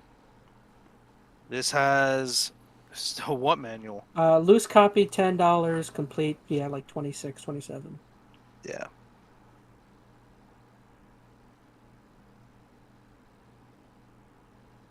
Ooh. See, it's got a Little manual. manual, Yeah. and it has brand new. It looks clean. Thing. Hey. It's beautiful. Wow. It's in perfect condition, pretty No much. scuffs on it. Nobody's probably even played that thing. No. Probably not. That's sweet, man. I really like that. So, yeah. So it's like, and this is what the guys look like. If you're curious, That's great. friggin' cornballish. I love that. So, yep. Like, I am not a Atari collector by any means. Like, that was a little before my time. But yeah, I like picking up the weird, obscure ones like that. Like, I've got E.T. I think I have one other one. I might have the Donkey Kong one, I think, somewhere. And that's about it. Yeah. I have a I have couple. Pac-Man. I have a couple, and I think ET is the only like big one that I bought just for giggles. I got it for like $2 or something at a place. I don't remember. Yeah. Nice. But yeah, this is mine. This is like, I don't know. When I ran into this, it was just, what the hell was this thing? So I bought it, thinking the same thing like you guys are saying, thinking that, oh, cool, Star Fox before there's one for Super Nintendo. No, not even close. I think it's almost cooler that it isn't, though. That it's something that Yeah. predates it. Like, when we hear Star Fox, we only think of Nintendo. Like, that was their IP. But apparently, someone else had the name. Granted, it's a whole different deal, but Yeah. that's cool. I like that a lot. Mm-hmm. No, that's It's neat. supposed to be trademarked too. I like the box. Must have run out. Probably. They probably got bought or something, I'm sure. Yeah, I'm actually now curious about the history on that. Like, if there's more games in the series, did Nintendo have to buy out their trademark at some point? Like, there's some history there. We got to find out. But there's your next video, Chaz. I actually didn't even notice, but this picture you chose for highlights from the Hoard, I would slap somebody's relatives to have any of that stuff. That's a cool. This is oh man, it's some like I want to say he's a collector. I want to say from Spain. I'll try to get his credits. You can put in the description. But that's it's a lot of Dreamcast games. He's got a I'm lot of looking at cool the stuff boxed in there. Game Boy stuff. Sheesh. Man, I'll tell you, the boxed Game Boy, the one that's like the 3D, is one of the, like the holy grails I want. Where it's like the weird neon, kind of like the hand to I see see it. through. I almost had a chance to buy one. I wasn't able to get it for a good price, but that's one thing I would love to have in the collection. But anyways, They're lucky I don't know their location. well, I think they're overseas, so you might have a hard time getting to them. Yeah, no, I'm kidding. I would never. I'm proud of you, fellow collector. So who should you Phoenix? You, me, or you? I don't care. You want to rock paper scissors for it? Nope, you go ahead. Show Okay. it. So I brought a console I wanted to show, and I've got a good amount of box consoles, but not too many of like the old retro ones. But I really like this one because it's a Japanese N64. So Oh, that's nice. I love the art on it because it's not That is like nice. the American box art is always terrible. It's literally just like some weird stock photo of the console on like a desk or something. Like, can't do it right. But this like the whole thing's like illustrated. Like, it's not like a manipulated image. It's just straight up a drawn image of the N64 with these cool like neon 80s like colors. So I don't know, really thought that was cool. And what I think is really interesting about like the Japanese boxes, and so I think because you have the Super Famicom, right? I have a sample for Super Famicom. Is yours the same where it's only styrofoam? Yep. It's only Yep, styrofoam they on the only bottom. do the cardboard topper and then styrofoam on the bottom. Yep. So, which at first They I thought tape it I up. got ripped off. I was like, man, how did I got screwed out of having the should bottom of my box. I guarantee you there's some sort of way of buying a protector for that.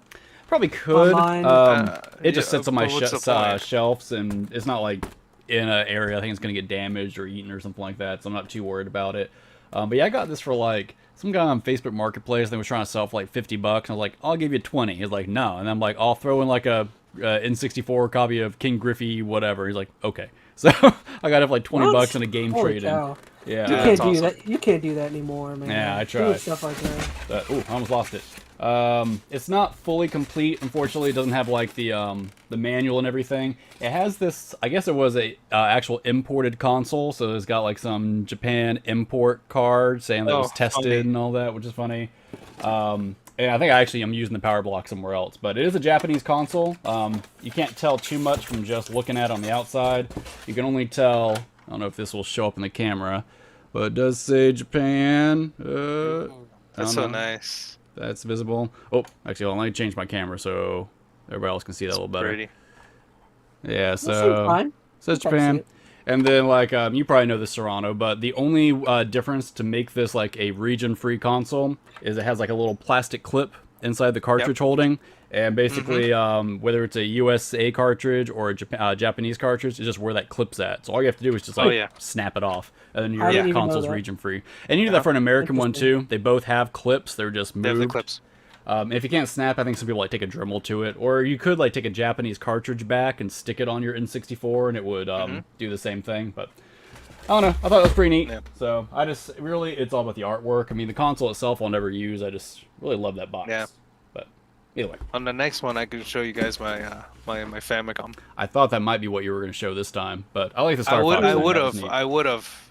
It's still in boxes, believe it or not. Yeah. Like I haven't even. I need to fix up a bunch of crap, but I got a bunch of stuff in boxes that I would love to. I got weeks of this stuff, just like you guys. So Fair enough. next time.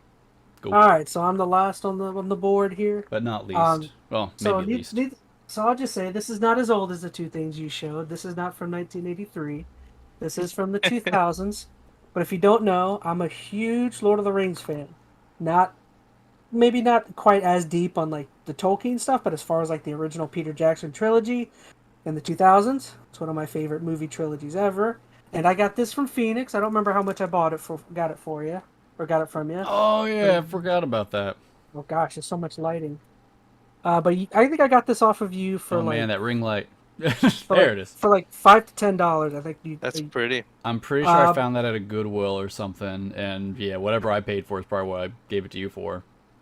But yeah, basically what it is it's I already have another one, but it's the Two Towers Special Extended Edition on DVD.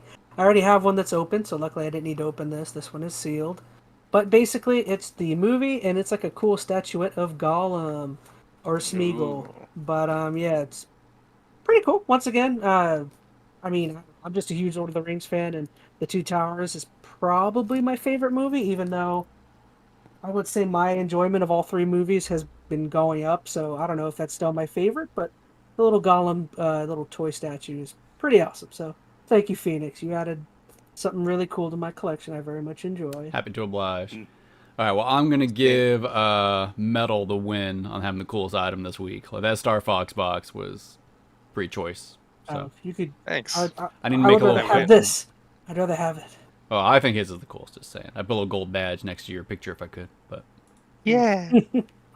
Okay, Yeah. so now we're through with that. So now we still have. God, how long are we going? An hour 20 probably. hour 10, we're good. Maybe. Okay.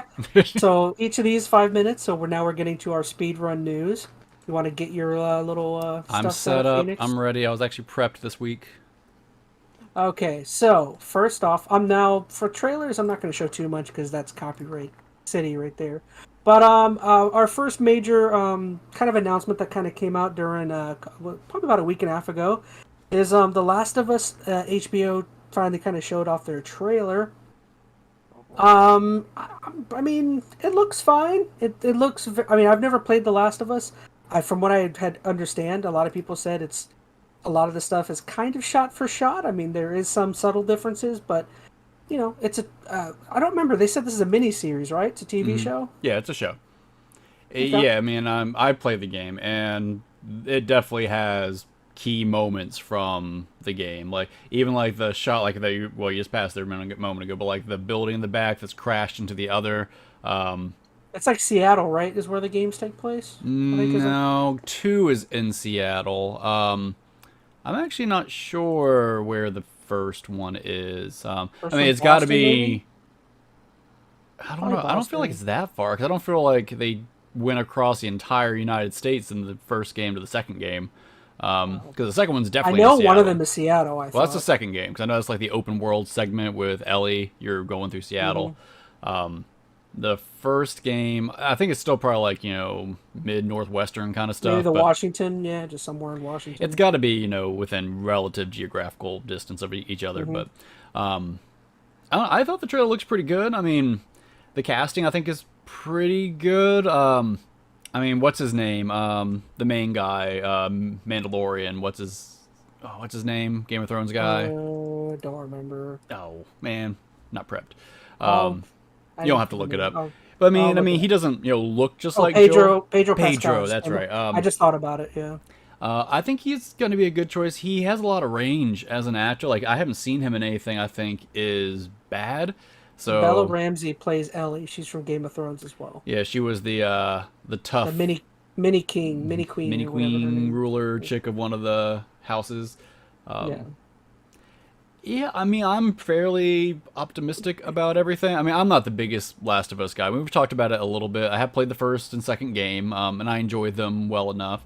And honestly, I think this will translate really well to a TV show. Like, Last of Us, to me, was never about the gameplay. I know the second game definitely, vamped up the gameplay, made it better, but the first one, it was about the experience, just kind of going through. Part of it was, the spectacle of looking at stuff, but it was the story. So I think it's going to translate really well to something like a TV show. I'm curious if they take any liberties with it, though, if it's going to literally be just the story of the first game. I don't know. What about you, Metal? Any interest? To be honest with you, like when I saw the first game come out, it didn't really attract me as much, so I never got to play it. So I like the seeing clickers. this They now, do have it's a like, good picture of them. yeah, wow, that's gross. I never really got to get into it too much, to be honest with you. I know my students were all about it. Especially the PlayStation junkies. They really loved it. Like, Now that I got a big time. PS5, man, can play them. Have you guys Some seen point. Yeah. playthroughs of the first game, at least? I watched the I saw a little playthrough bit of the of it. second one because that was Man, that did Um, not serve you well. I'll tell you. Like, you should not have watched the second one without the first one. Like, you're missing so much I just context. watched someone I enjoy watching, and they happen to be playing it. I like watching their content, so I was just like, Fair enough. Well, Well, I granted- I'm gonna assume it's good. If they're gonna make it, I just hope they don't ruin it. Like Mhm. like I mean, I have a lot of things to say about Uncharted, but that's a different story. I'd be curious, since you guys haven't played it yet, like, I would suggest don't play it. Watch the show first. I'd be really curious to see what your take is on the show as, just what it is, and then maybe play the game afterwards. But, I don't know, I'm always in I'll do it. I'm always in the thing where I always end up playing the game before I've seen the adaptation or whatnot. And that, to me, always sours the experience. I mean, even if the adaptation is technically good, it's always hard, I know, when you've got your mind wrapped around what it should be from the game. And sometimes it's not a fair shake. So I'm probably still going to do the opposite. Like, I'm probably going to wait until I get a release date on this, and probably a few weeks prior, I'll try to do a probably let's the- play. Yeah. Oh man, I think that's I'll fine, watch but I'd it. really like to I'll know watch your it opinion first. beforehand. Like, okay, well, Do you think it might be more fun to play after? Maybe. Like, I don't know. Like, I don't know. Like, right now, everybody has the same perspective of most people have played the game or know the first game story, and they're going into it with that knowledge. Like, I think you'll enjoy the show more if you don't. And I think then that'll be a more interesting discussion to see if you think, okay, did the show do it better? The game, is the game the important aspect of it, the gameplay, or is it better as just a show? Like, It'll definitely give me a different direction to look at the series for. There's our timer. As opposed to other Timed. people, there's a different perspective, I guess, than most people will that's have. kind of my thought. I mean, you can still play it, or maybe what you should do is like watch an episode and play the game up to the point that you get to the same spot as the episode. I don't Yeah. know.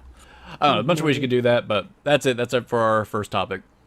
Okay. Yeah, I'll do what you said. I'll watch it first and then I'll play it. I could do that Cool. because I didn't have any interest to begin with anyway, so I'll do it. Fair enough. Okay, so on to round number 2, Phoenix. You ready? I'm ready. Cool. So basically just same thing, sometime during the week. I think it was literally right after The Last of Us dropped their trailer.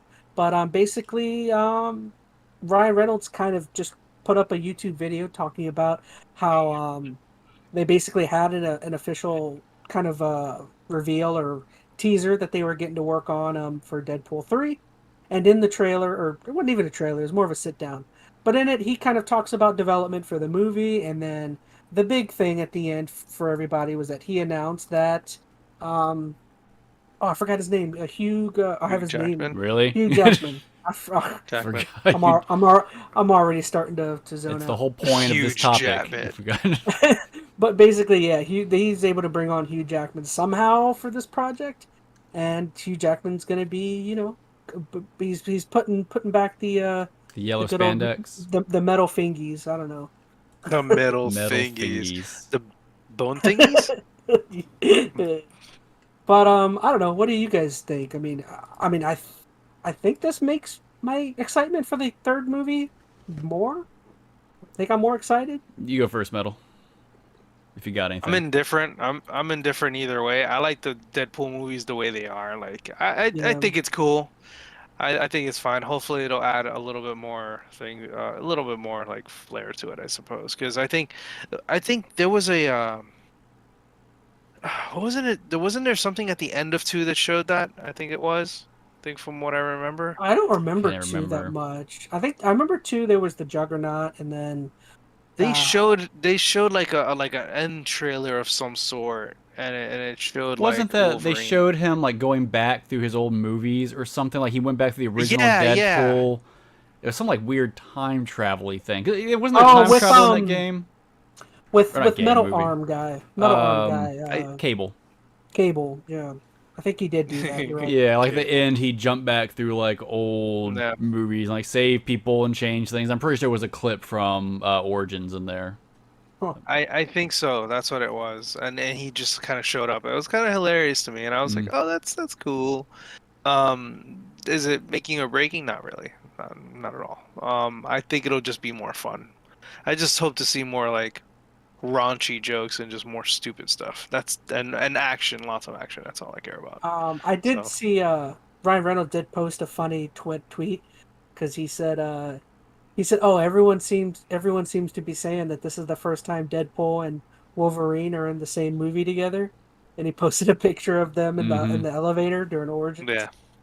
Yep. I thought it was pretty funny. Yeah, I don't know how I feel about this. I mean, I'm sure it'll be fun, but Disney's kind of doing this with all their Marvel stuff right now. It feels very fan servicey. Like No Way Home for Spider-Man was, pulling in all these other characters because they had the rights to them to, I think pull people in from a nostalgic standpoint. And I don't know. I'm not sure if that's going to necessarily make the movie better, or if it's just it will get butts and seats for sure. People want to see this. I mean, we all love Hugh Jackman as Wolverine. Like he's gonna be almost an impossible person to recast. But I don't know if the movie is gonna be necessarily better for it. It will be funny. I'm also curious too. Like Ryan Reynolds has always had, to my understanding, a pretty big say in the Deadpool movies. Like it's always felt like it was his kind of show to a certain extent. He worked very closely with the directors and producers. I think he was a producer in all of them. Is that still the case now with Marvel, like Disney taking over? Because I have no clue. yeah, so I mean, he's definitely acting like he's got a lot of say in it.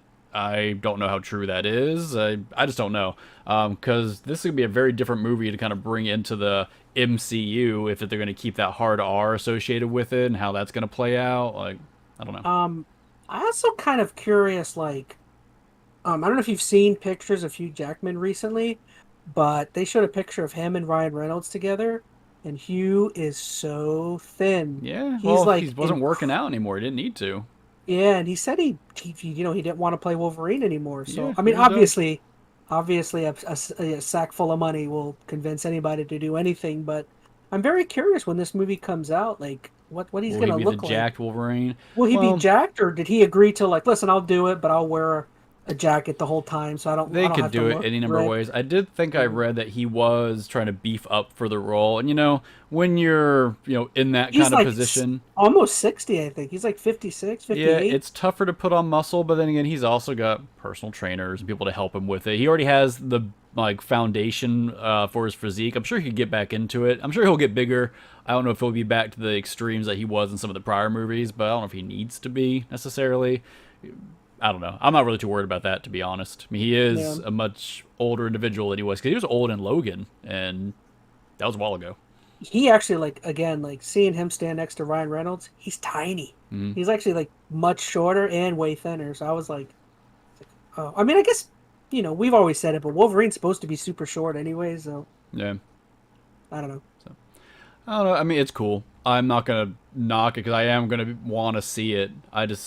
It feels a little like, I don't know, Disney's just trying to get people into the seats. Like that, their whole last kind of phase or whatever this is called, it's felt like that. They're just like, how do I trick you to get back into the seats? And I feel like the quality of the movies themselves have not been up to the snuff that we've had in the past. So I hope this isn't an excuse just to get people in the seats and not put a lot of effort into the movie. But that's very much to be seen, I suppose. Yeah, I agree. How much are we over? Oh, That I was was just it, gonna right say there. we got to be close. Oh wow, that was pretty good. That was a quick one. All right, so That's let what me know she when said. I'm set. you're reloaded. Mhm. Awesome. Okay, so moving on to another topic. Oh, my brightness.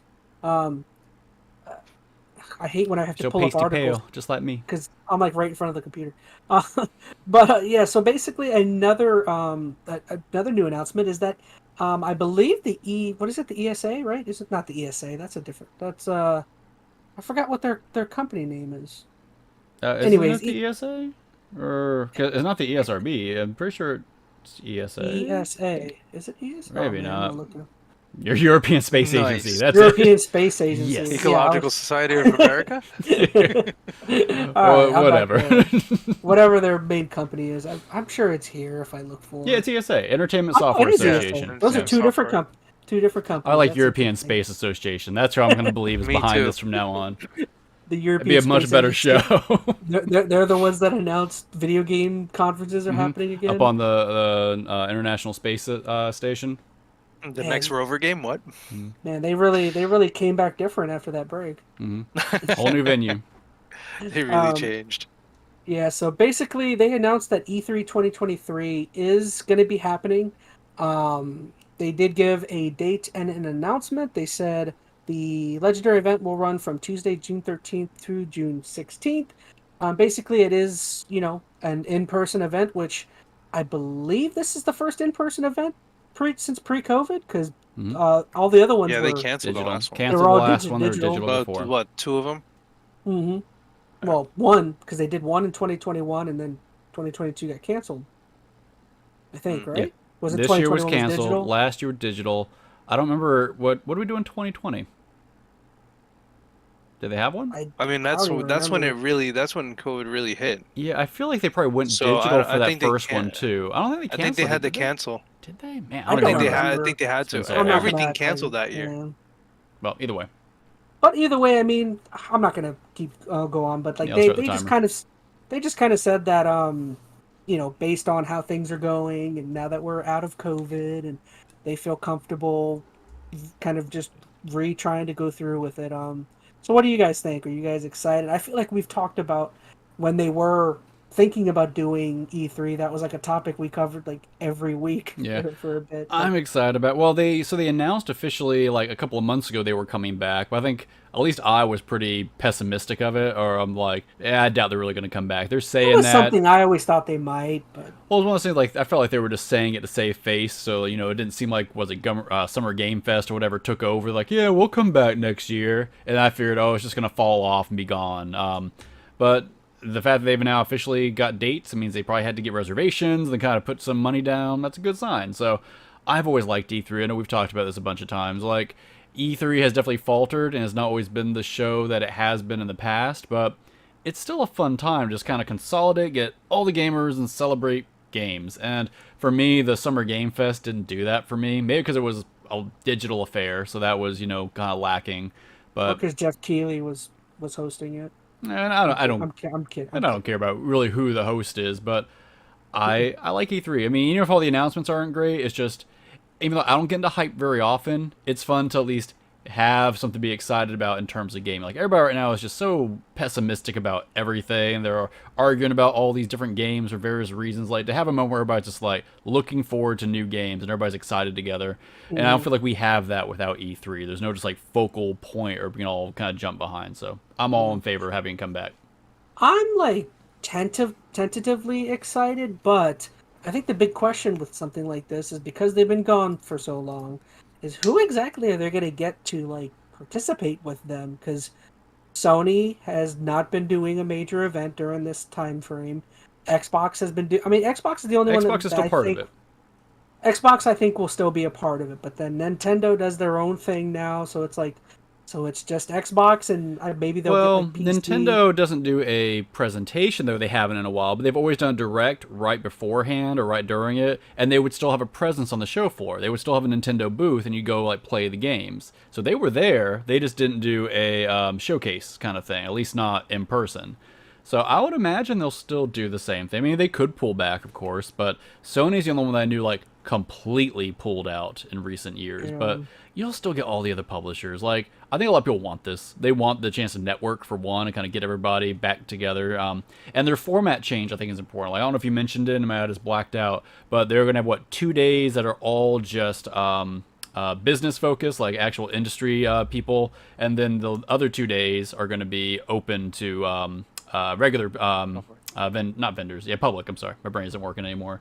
And I think there's a day where they kind of blend or something, but I think that's a good approach. It gives people time to really go there for what they're supposed to go for, their work and network, and make deals, whatever they got to do, and then they still have that nice kind of front-facing excitement hype train thing they can get the public behind. So I think that's going to work in their favor. I think personally.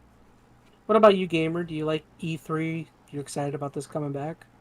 I like E3 personally. It's always just a good fun time. I like watching all the games and all this, all the stuff that they have going on. Like, like what Phoenix said, it just hasn't been the same without E3, to be honest. Nothing's really intrigued me either. It's just kind of like, it's cool, like I love the directs. I think the directs are really fun. I do miss that one time of year where you get to see all the Nintendo games just come together and just come and just show off all the cool stuff that they have for the year. And I kind of like that. It's like it's nice having it sparse and everything. There's too many dates. I'd rather just have it all the blends 2-3 together dates. when it's all spread across the whole year. So Yeah, one nice I kind of focal like point. having it. Yeah, it's just nice having it for that one week. You look forward to like Tuesday Nintendo, Wednesday being Yeah. like, Microsoft or Bethesda or whatever. Whoever it is. And then Sony and Sony does their hour of craziness, it's kind of fun, I And enjoy it then personally. Ubisoft and EA. Yeah, but even that is like, okay, here everybody You got mean really Just Dance? Yeah. Everybody really got big on like, harping about all the negatives, like, oh, criticizing everything about E3. Okay, that's fine, you can tear it down, but what do you have in its absence?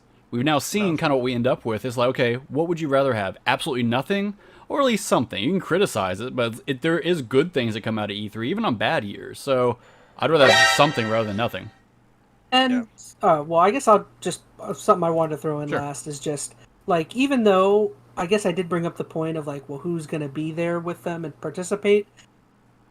You guys are right though. I think part of like the fun of E3, not only did it used to be like the announcements and what was there, but what has been missing is the overall like feeling of celebration and celebrating gaming and celebrating, talking about gaming. And I feel like that's what's really missing with a lot of the events the last few years is like yeah, you have these smallish shows that happen where announcements are brought up, but there's not like I don't know. There's not just like a big talk about the stuff. Yeah, like you get a bunch of trailers, or like you don't get a whole lot of hands-on time, or the ones you do get hands-on time isn't like the public. It's like influencers or YouTube reviewers and whatnot. They get time to go play the game, and you hear their responses. But like that time where like the public can be involved with the industry, and like it all just is this big event. Like whether it's good, bad, somewhere in between, it's something that builds some hype and excitement for the industry, which I think is much needed at this point. Yep, totally agree. One more topic.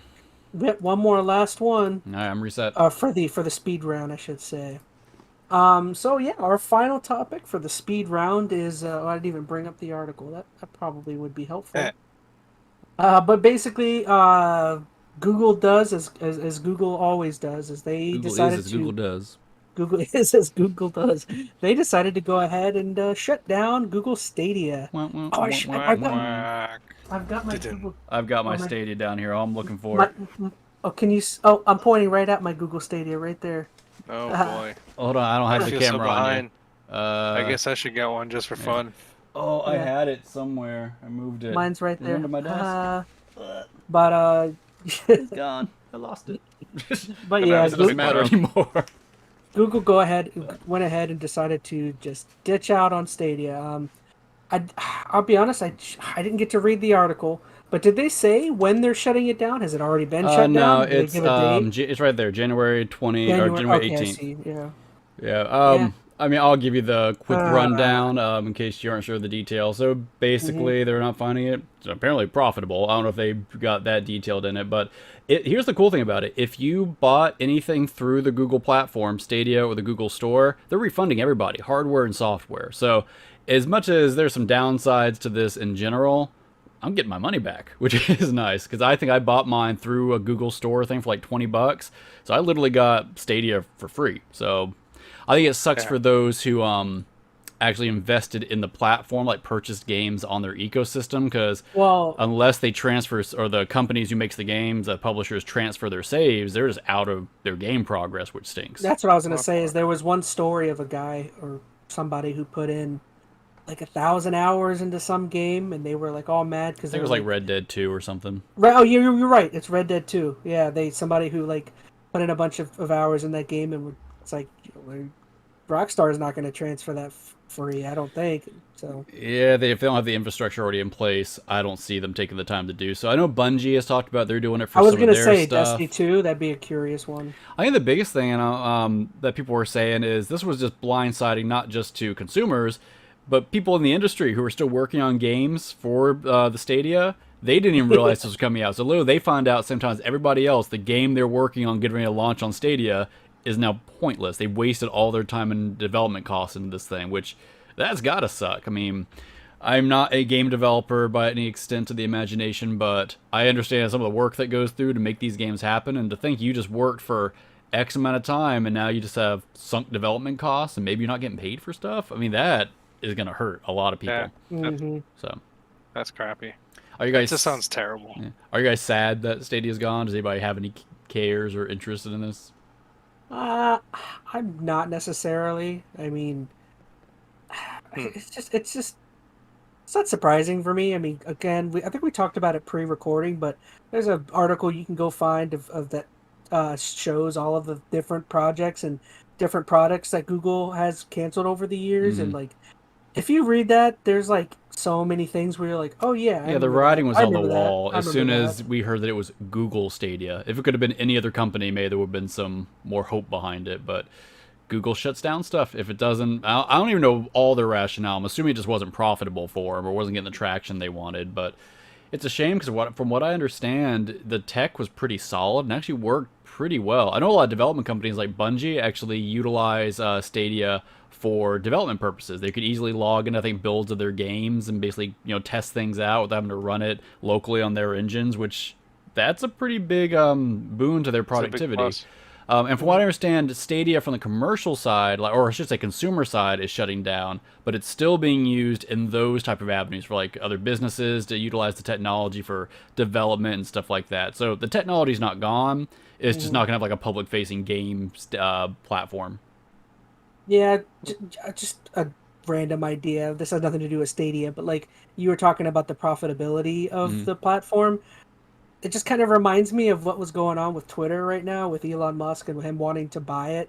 And like, again, like he's kind of ended up getting forced into buying it now all of a sudden. So, but like, again, people have been saying for the longest time, like, I mean, you'll probably make money, but in all actuality, Twitter is not something that produces revenue. It's like a free platform. So the only kind of money I think you can be made there is probably selling people's information like any other company. There's data and there's various data. Ads and stuff. I mean, there's money to be made. It's not an actual like money generating company. Yeah. But you can make money off of it because it's popular, I'm sure. They But yeah, said- back to Stadia. And I Yeah. don't even know if that was their main reason for shutting it down. I'm assuming that, like, it's got to be a bottom line kind of issue. But you have to assume anything like this may not necessarily turn a profit, especially during a pandemic. Like, maybe isn't going to be the most profitable thing in the world unless you continue to support it. And Google just doesn't have the history of continually supporting, which I think is really unfortunate. They'll probably turn around and, don't you think they'll probably turn around and sell like the information gained from this product? They'll sell maybe like the foundation of how it Maybe operates. they already have. Well, no, I think they're going to keep the technology. And here's the thing: the technology is still marketable to them, just not to the consumers. And I think the biggest issue was the way they set up this whole platform. You'd never owned your games the same way. Like, they should have set it up like Xbox did with the Game Pass, where you pay a subscription, you have access to a crap load of games, and it's just like a cheap way to get into the ecosystem and enjoy the platform, what they have to offer. The fact that you had to rebuy games at full price, that's a barrier for a lot of people. That turned me off. I'm not going to go pay 60 bucks for a game that I could buy locally on my machine just to play it on my phone or something. I had already bought Destiny 2 twice already at that point. I wasn't going to buy it a third time. Granted, I think it's free now. But the point being, like any game like that, I mean, I'm still a big proponent of cloud gaming. I am one that thinks that you give this 10 years, a lot of games are going to go that route. This was just a bad way to set it up. Oh, that was our 5. I played a couple God of War games through the cloud. Well, that's not the cloud, that's streaming, but like. Well, that's still, streaming. Same thing. Streaming is cloud. Like, you are streaming from a cloud server. That's all that is. So, and we were talking about a few weeks ago with the Xbox Cloud stuff. I played, Power Wash Simulator through that. Like, it works. It doesn't work for everybody right now, but there's, I would say most. I'm just going to go low ball. I bet 50% of a lot of users out there probably have internet that's relatively capable to enjoy cloud gaming at some capacity. Now, is it going to work for all games? No, but it is still something that I think people are going to benefit from. And as infrastructure improves over the next decade, why not? Like, if I can just open up my phone and play a game and I don't have any downloads or updates or nonsense like that, and it works well, which I think it will, that's going to be kind of the wave of the future, in my opinion. But either way, that's off of the whole Stadia thing. So, Fair enough. All right, so we're going to move on to our final topic, and I'm sure my two friends' favorite topic of the day. We get to talk about Mario. Okay, hold on. I got to get Serrano's Mario hat on. Oh, put his hat. Oh, Metal Gamer, you mean? Yeah, that's what I mean. Yeah. You can fix that. Are we gonna watch it together? Are we all excited about it? That's gonna be copyright city. Oh. I'll play like segments. You could. Yeah. Do you Watch want a the Mario images. hat too, Chaz? Yeah, but All right. ChazmaN. You can't move metal. no, I'm kidding. My Okay. name's- I could stand still. Like I'm frozen. All right, there you go. Not like the movie. Because it's not that good. You don't think? Oh, okay, we'll talk about. Oh, are you talking about the original movie or this trailer? Oh no, I'm talking about Frozen. Oh. All All right, I don't have another Mario hat set up. I only have a Link hat, and I'm not going to ruin the mood by putting a Link hat on me. You guys No, can have you're Mario fine. hats. All right. Yeah. All I right, have a Wario hat. so if you don't know, John Leguizamo's in this movie, and so is Bob. What's his name? Bob. No, Bob Ross. Bob Hops. Bob Hoskins. Hoskins. Oh, Bob I Ross. couldn't remember his last name. I ruined my joke. But yeah, so if you don't know, this movie is coming out. What is it? April 7th, and this is a, full-length Mario movie. It is the first time since that fateful movie I've never seen in the 80s. What is that? Have you never seen it? You've I've never seen seen it? Really? Oh my gosh. We need to. I need to watch it. And we need to talk about it at some point. We do. Enter ChazmaN movie night? What? Maybe. Yeah, I've never watched it. I've told Phoenix. I thought you knew.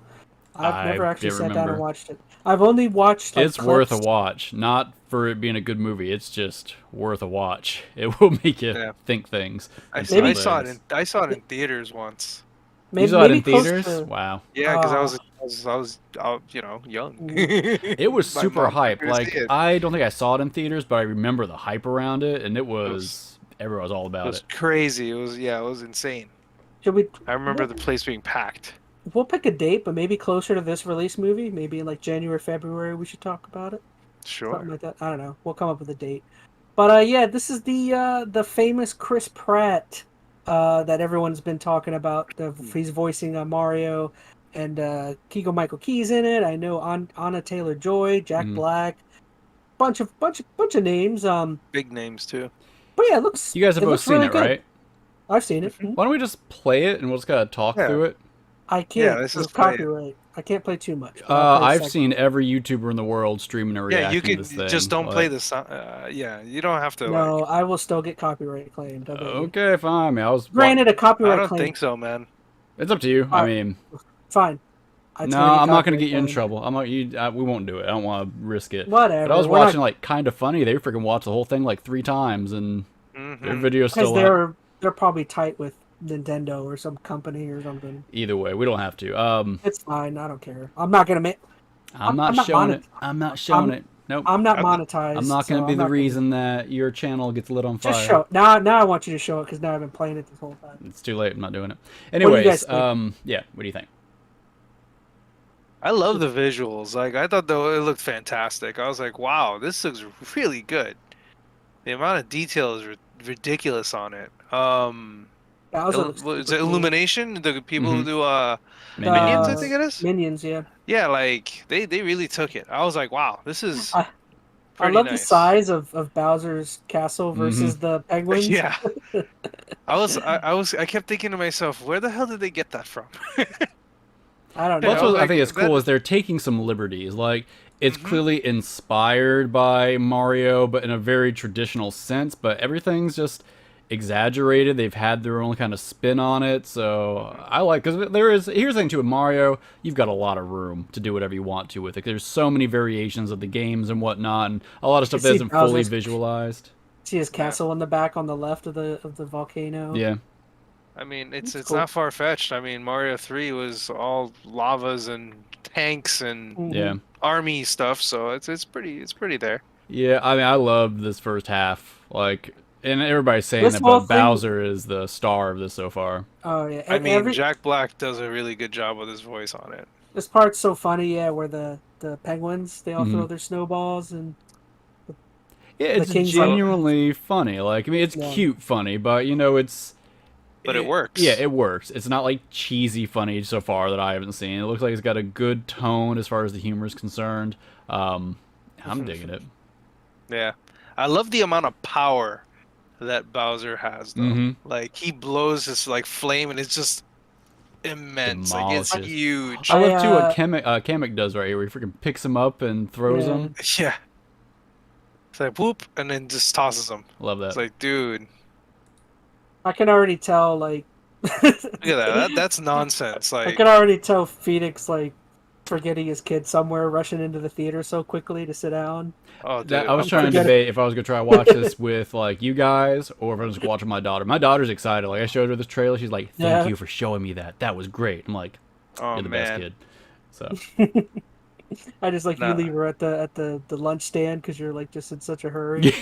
You're like running in your you get the popcorn, I'll gets- get the seats, and I just bolt, and she's just standing there. your popcorn splashing everywhere. All right, was really so hope- we I all was like really the first hoping- half, right? Yeah. Yes. I was really hoping they would use, like, like, I really like that voice for, like, Toads. I I think his told- voice But is at the pretty same good. time, it's fine. Toad Yeah, sounds really good. I No, actually like I'm not Toad. saying it's bad. I'm saying I was expecting it, and then that came up. I'm like, okay, I'm cool with it.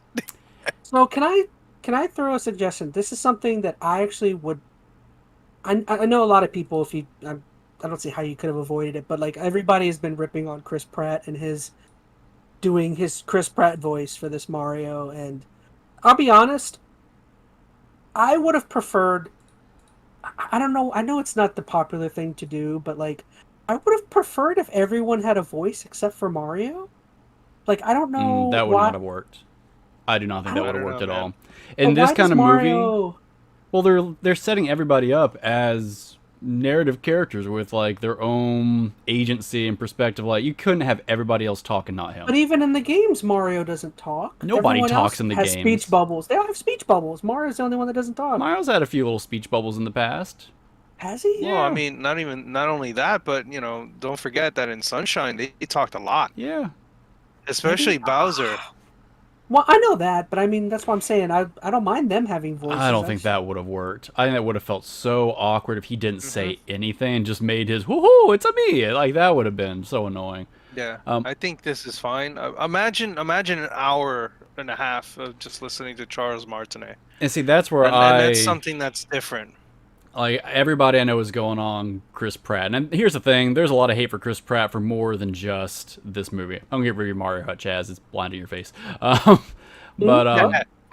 I honestly like what they're doing with his voice. It's subtle, but he's got, like, people acting like there's no accent at all to this. He's got that Brooklyn accent. Very subtle, yeah. And here's the thing, people don't like that, but maybe it's because people aren't old enough or maybe don't recall. I know Metal will. He's an Italian plumber. Super Mario Super Show. You had the show, Brooklyn accent. And granted, it's not real exaggerated here, but harking back to that route as opposed to the Charles Martinet with the ho-ho, I think it's a better take on it. Like, people are arguing that it doesn't make Mario seem as jovial.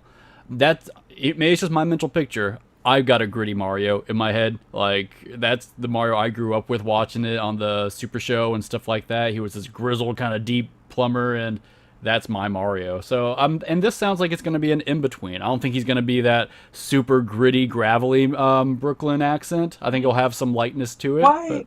Why couldn't it still be Bob Hoskins instead? Yeah.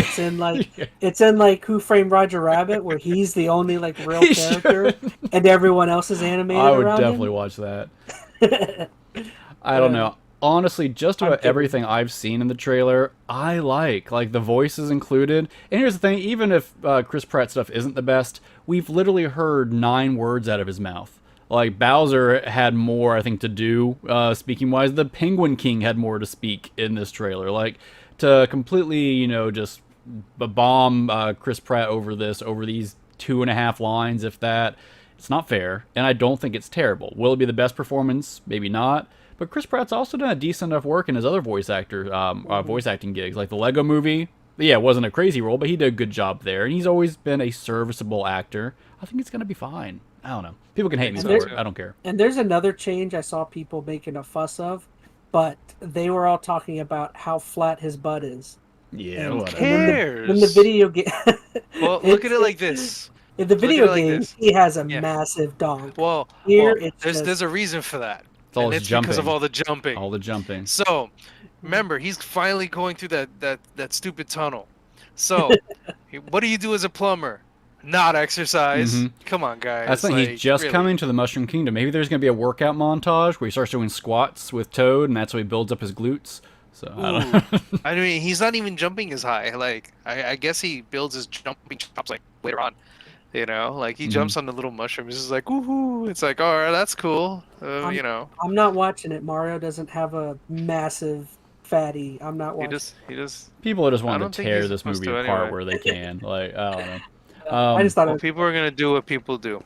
I think it's gonna be just fine. I will say, go and pause the screen right there for a minute. I'm sorry. Yeah, I just want to get a picture of his face.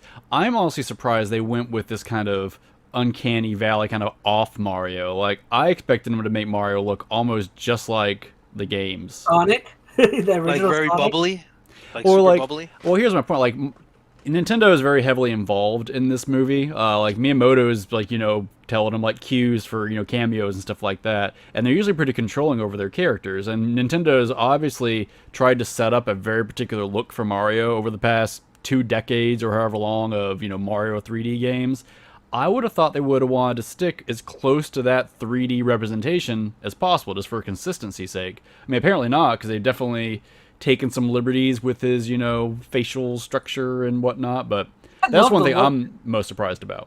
I think the look and how everything looks is perfect. I don't think it looks bad. I'm just most surprised about that. Like, the voice doesn't even throw me too much, but the fact that Nintendo let him go that much off, not that it's terribly off, but it's different. That's not the same Mario that we just saw in Odyssey, which you think if they're going to sell another game that's going to have that look of Mario in like Odyssey 2 or whatnot, they would have wanted the movie character to look like the game character for consistency. If this takes off, I would love for this to be Luigi's Mansion movie down the line or something. I even think in this trailer they even showed like a Luigi's Mansion. Yeah, Luigi's at the end. It's not Luigi's Mansion. People have been saying that. He's running through, like, looks like a castle. Castle, yeah. Being chased by dry bones. I mean, it's like the creepy aspect, and that's probably what they're going for. Well, let me click on it. Oh shit. Yeah, that seems like he was like in the castle doing like something, like like maybe investigating or something.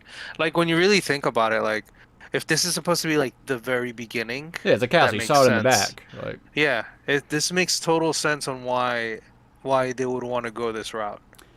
And stylistically, like, yeah, I agree with you, Phoenix, with that. It is strange, it is different, and even then, look at Luigi, like he looks different too.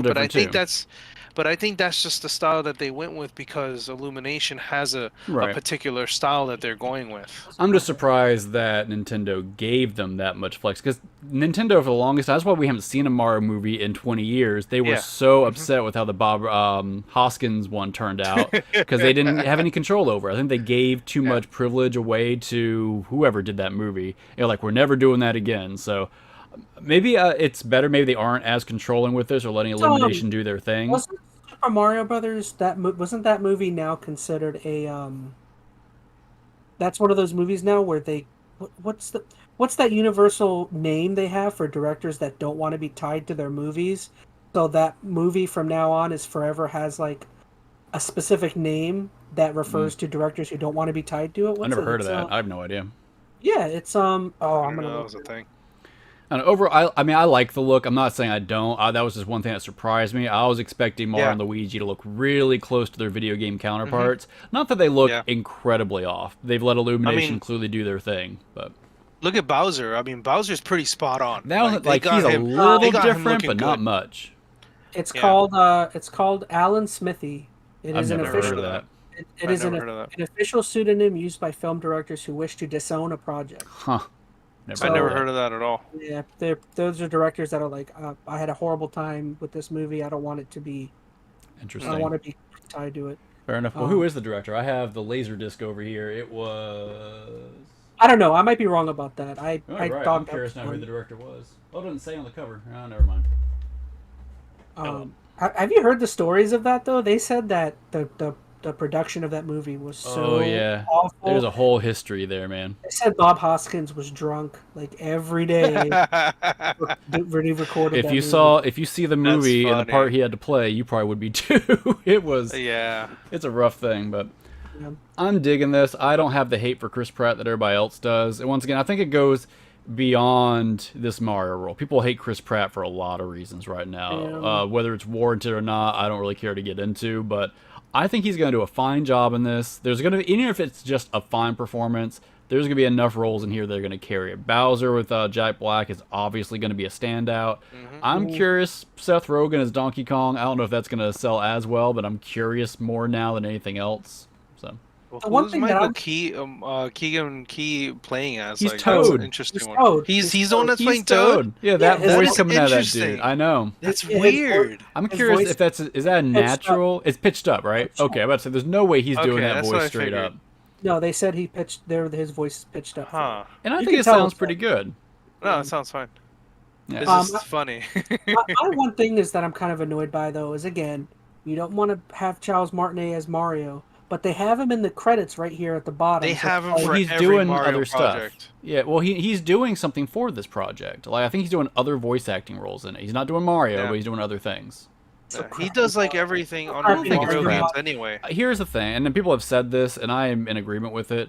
Please don't have him involved if you're not going to have him. I think it's better to have him. He's Mario, dude. Like seriously. Well, here's my literally like a Nintendo rep.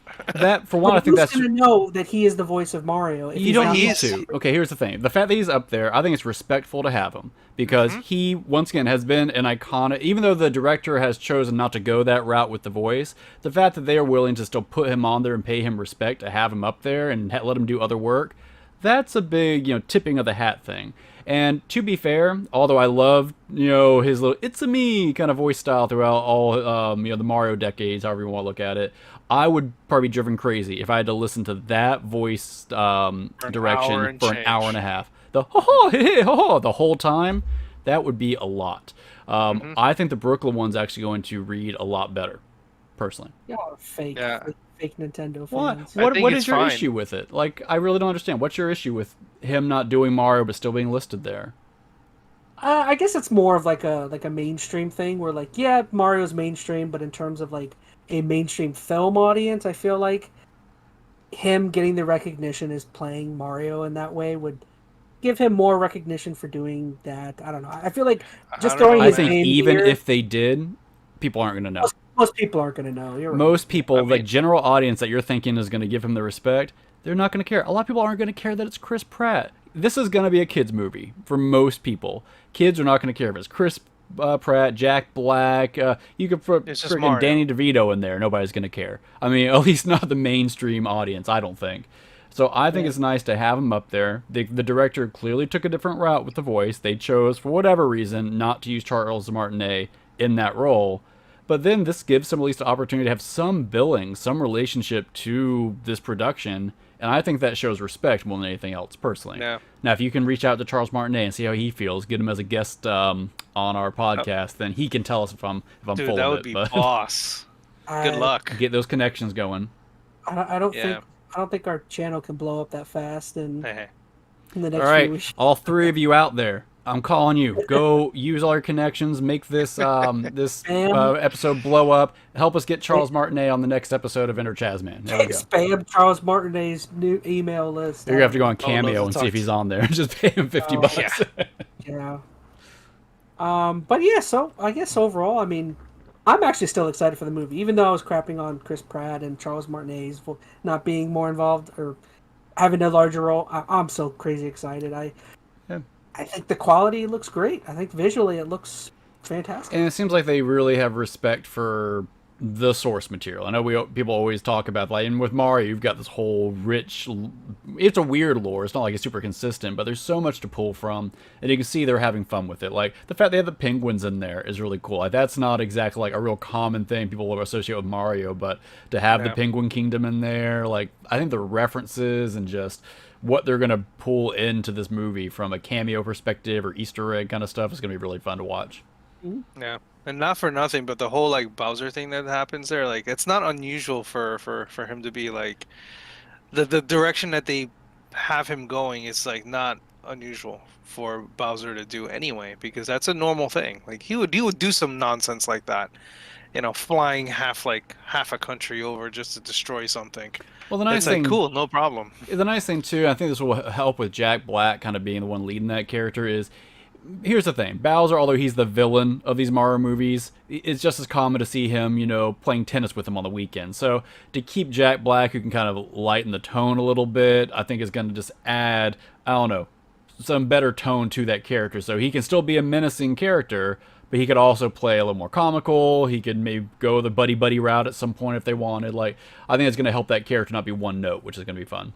I didn't think it was Yeah. funny. Jack Black last year retired from acting and stuff. Yeah, and- right. Yeah, right. Nintendo throws $30 million at him. And he's like, "Eh." Who wouldn't want to do that? Like, Oh, yeah. Hugh Jackman Seriously. retired from Wolverine. Like, I think part of it is they all retire because, I mean, they get tired of something, but you give them a role that's fun and enough money associated with it, they're going to bite. I mean, this is a fun thing that has a lot of people behind it. It's going to be this whole Jack Black cultural has younger thing. children too, so you know That's part of it. Younger children are like, "What? You don't want to go do Mario?" It's like, yeah. Yeah. I mean, I totally want to see this movie, like, hands down. And I'll probably, knowing me, I'd probably see it more than once in the theaters. Yeah. Because I know, like, that happened with me with freaking Scott Pilgrim. I did it 3 times. I Mhm. could not stop watching that movie. Great It was movie. so dang good. You know, Yeah. because I missed it the first time I saw it when they re-released it. So Mhm. I just had to see it.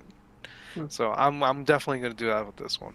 Oh, this is definitely one where, like, when it comes out, we'll all have to try and get in the same city, try and go see it together. I don't know. Yeah. I'll Agreed. jump over somehow. Woohoo. Oh, Mhm. jump over. And I'll bring my legit Nintendo Mario hat instead you of go. my other hat that Your I digital got. one. Maybe we'll dress up Yeah. for it. Yeah. No, I actually have a actual one from Nintendo. I got Yeah. it. Yeah, it's like corny. I still Yeah, I have don't my wear ripped up Luigi one from when we did that Smash Brothers cosplay. Yeah, buddy. Chaz, you got to So, wear yeah. the hamburger helper outfit. That's in Oh my gosh. That's in a landfill somewhere. Oh, you threw it away? Forgot about that. Oh, why would you throw it away? Because it was drenched in sweat. Just spray some Febreze on it. Man, you just threw away all the memories. So Just wash it. it wouldn't have held up through the wash. Oh, never mind.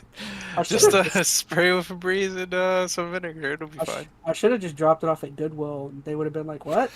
What are you gonna do Oh, with this?" that's even worse. Someone buys that and gets into your sweaty hamburger glove, man. Mmm, Oh, delicious. it's like torturing somebody. It even smells like it even smells like It smells like hamburger. Gross. That's so gross. Yeah.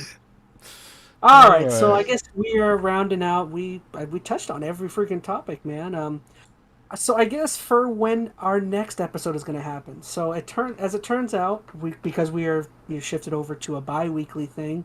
Turns out on the week of somewhere around the 21st, 20 somewhere around there, the week we were supposed to do our next episode. Turns out two of us are out of town and one person can't do it anyway. So we're going to take about a 3-week break. The next one we will be back on is it's like the 29th or 30th, I think. 30th if we keep it on Sunday. Yeah, so we're gonna do a Halloween special. We got some plans. We're cooking up for that. Spooky. Yeah, well, and I'm gonna definitely try and have that out on Halloween, so you guys can expect a full-on Halloween special. I'm not quite sure what topics other than a couple games. We'll bring back, of course, the new what was it, the Hall thing? Oh, highlights from the Highlights Hoard. from the Hall. Highlights from Highlights from Hoard, the Horde. I haven't even. We have to find a memorized it creepy yet. thing from the collection. Hopefully I'll be here for that. But yeah, we'll definitely. I mean, since we got a 3-week break, I'll come up with some Halloween topics or something we'll talk about. Of course, we'll still do our speed run for anything that comes up. So yeah, you guys got anything going on? Anyone watching anything or playing? Oh, I guess I'll throw in real quick since I mentioned it. Remember how I told you that I kind of liked the Lord of the Rings show at first, Phoenix? I was recommending you watch it.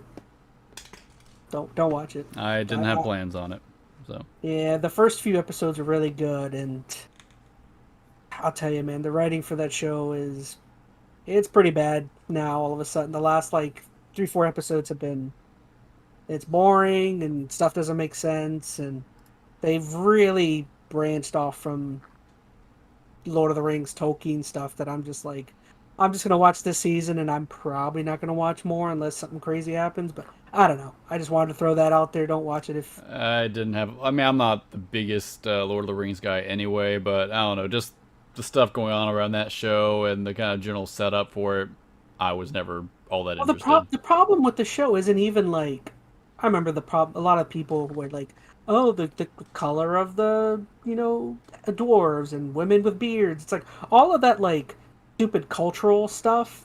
None of that is the problem with the show. From what I've seen, though, they've changed characteristics of key characters and are taking some weird turns that don't match with the lore. That is the problem with the show. Not the weird social stuff that was the problem previous to the show.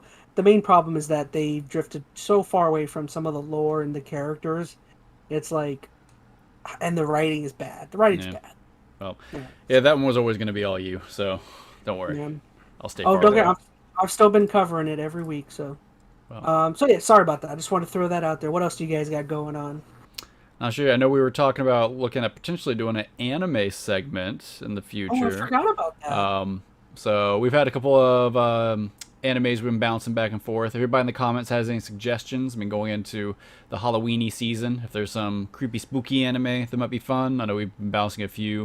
It doesn't have to be a new one. I mean, older one. Or we've talked about maybe Death Note if we want to kind of revisit an older one. New show that a lot of people was it Chainsaw Guy? Oh, I did see something about that. Yeah. I don't know if that's horror themed, but I know that's something that's No, horror-y, spooky, show. adjacent. I don't know. We'll find something. But if everybody's watching this, please, hope somebody's watching this or listening, reach out, let us know what animes you might be interested in. But I do know, Chaz, you've got a decent little anime following, and that's at least one pillar of your channel community. So maybe we can start kind of incorporating that a little more into these podcasts. So, yeah, find an anime to watch. Yeah, and I don't know. Once again, we have a 3-week break, so hopefully in the next week or so we can decide what we do, and yeah, we can talk about it. I'm more than happy to have more topics on here. Sweet. What about you, Metal? You got anything going on until Halloween? I just got a couple of shows coming up, and yeah, so that's pretty much all I got, really. I want to try to catch on some games too while I'm at it. You mean So, shows got as in music? as in music, I Or play some TV? rock shows, so kind of go out there and hit them strings and headbang heavily, and hope that people like it. If you guys don't know, Metal Gamer is the one behind the fantastic rock song that has been my theme song ever since starting this channel. Mhm. So just so you know, Thank you. for the ChazmaN lore masters out there. Yeah, so I don't know. That's it. I feel like we got everything. Yep. Once again, we will see you guys back on Halloween. That's going to be a fun one to do. I feel like that'll be great. So, you guys are going to go back down towards back down south underneath the The basement. creepy in the basement. Yep, we're going. I go up. Going- I go to Oh, attics. I keep forgetting your lore is north. North. Yes, I crawl into the Yeah, into Rat the Man. vents. There we go. Yes. Before we hit the live button, you fall down. He climbs up. Mm-hmm. Sheesh. Yep. Yeah, we're all over the place. You're We clean up infested. really quick too. All right, guys. Well, that wraps everything up. Once again, I just want to say thank you so much for watching. Anything you guys want to say before we head out? Nope. Bye. We heart you. Bye. I love you guys. Thank you so much. Adios.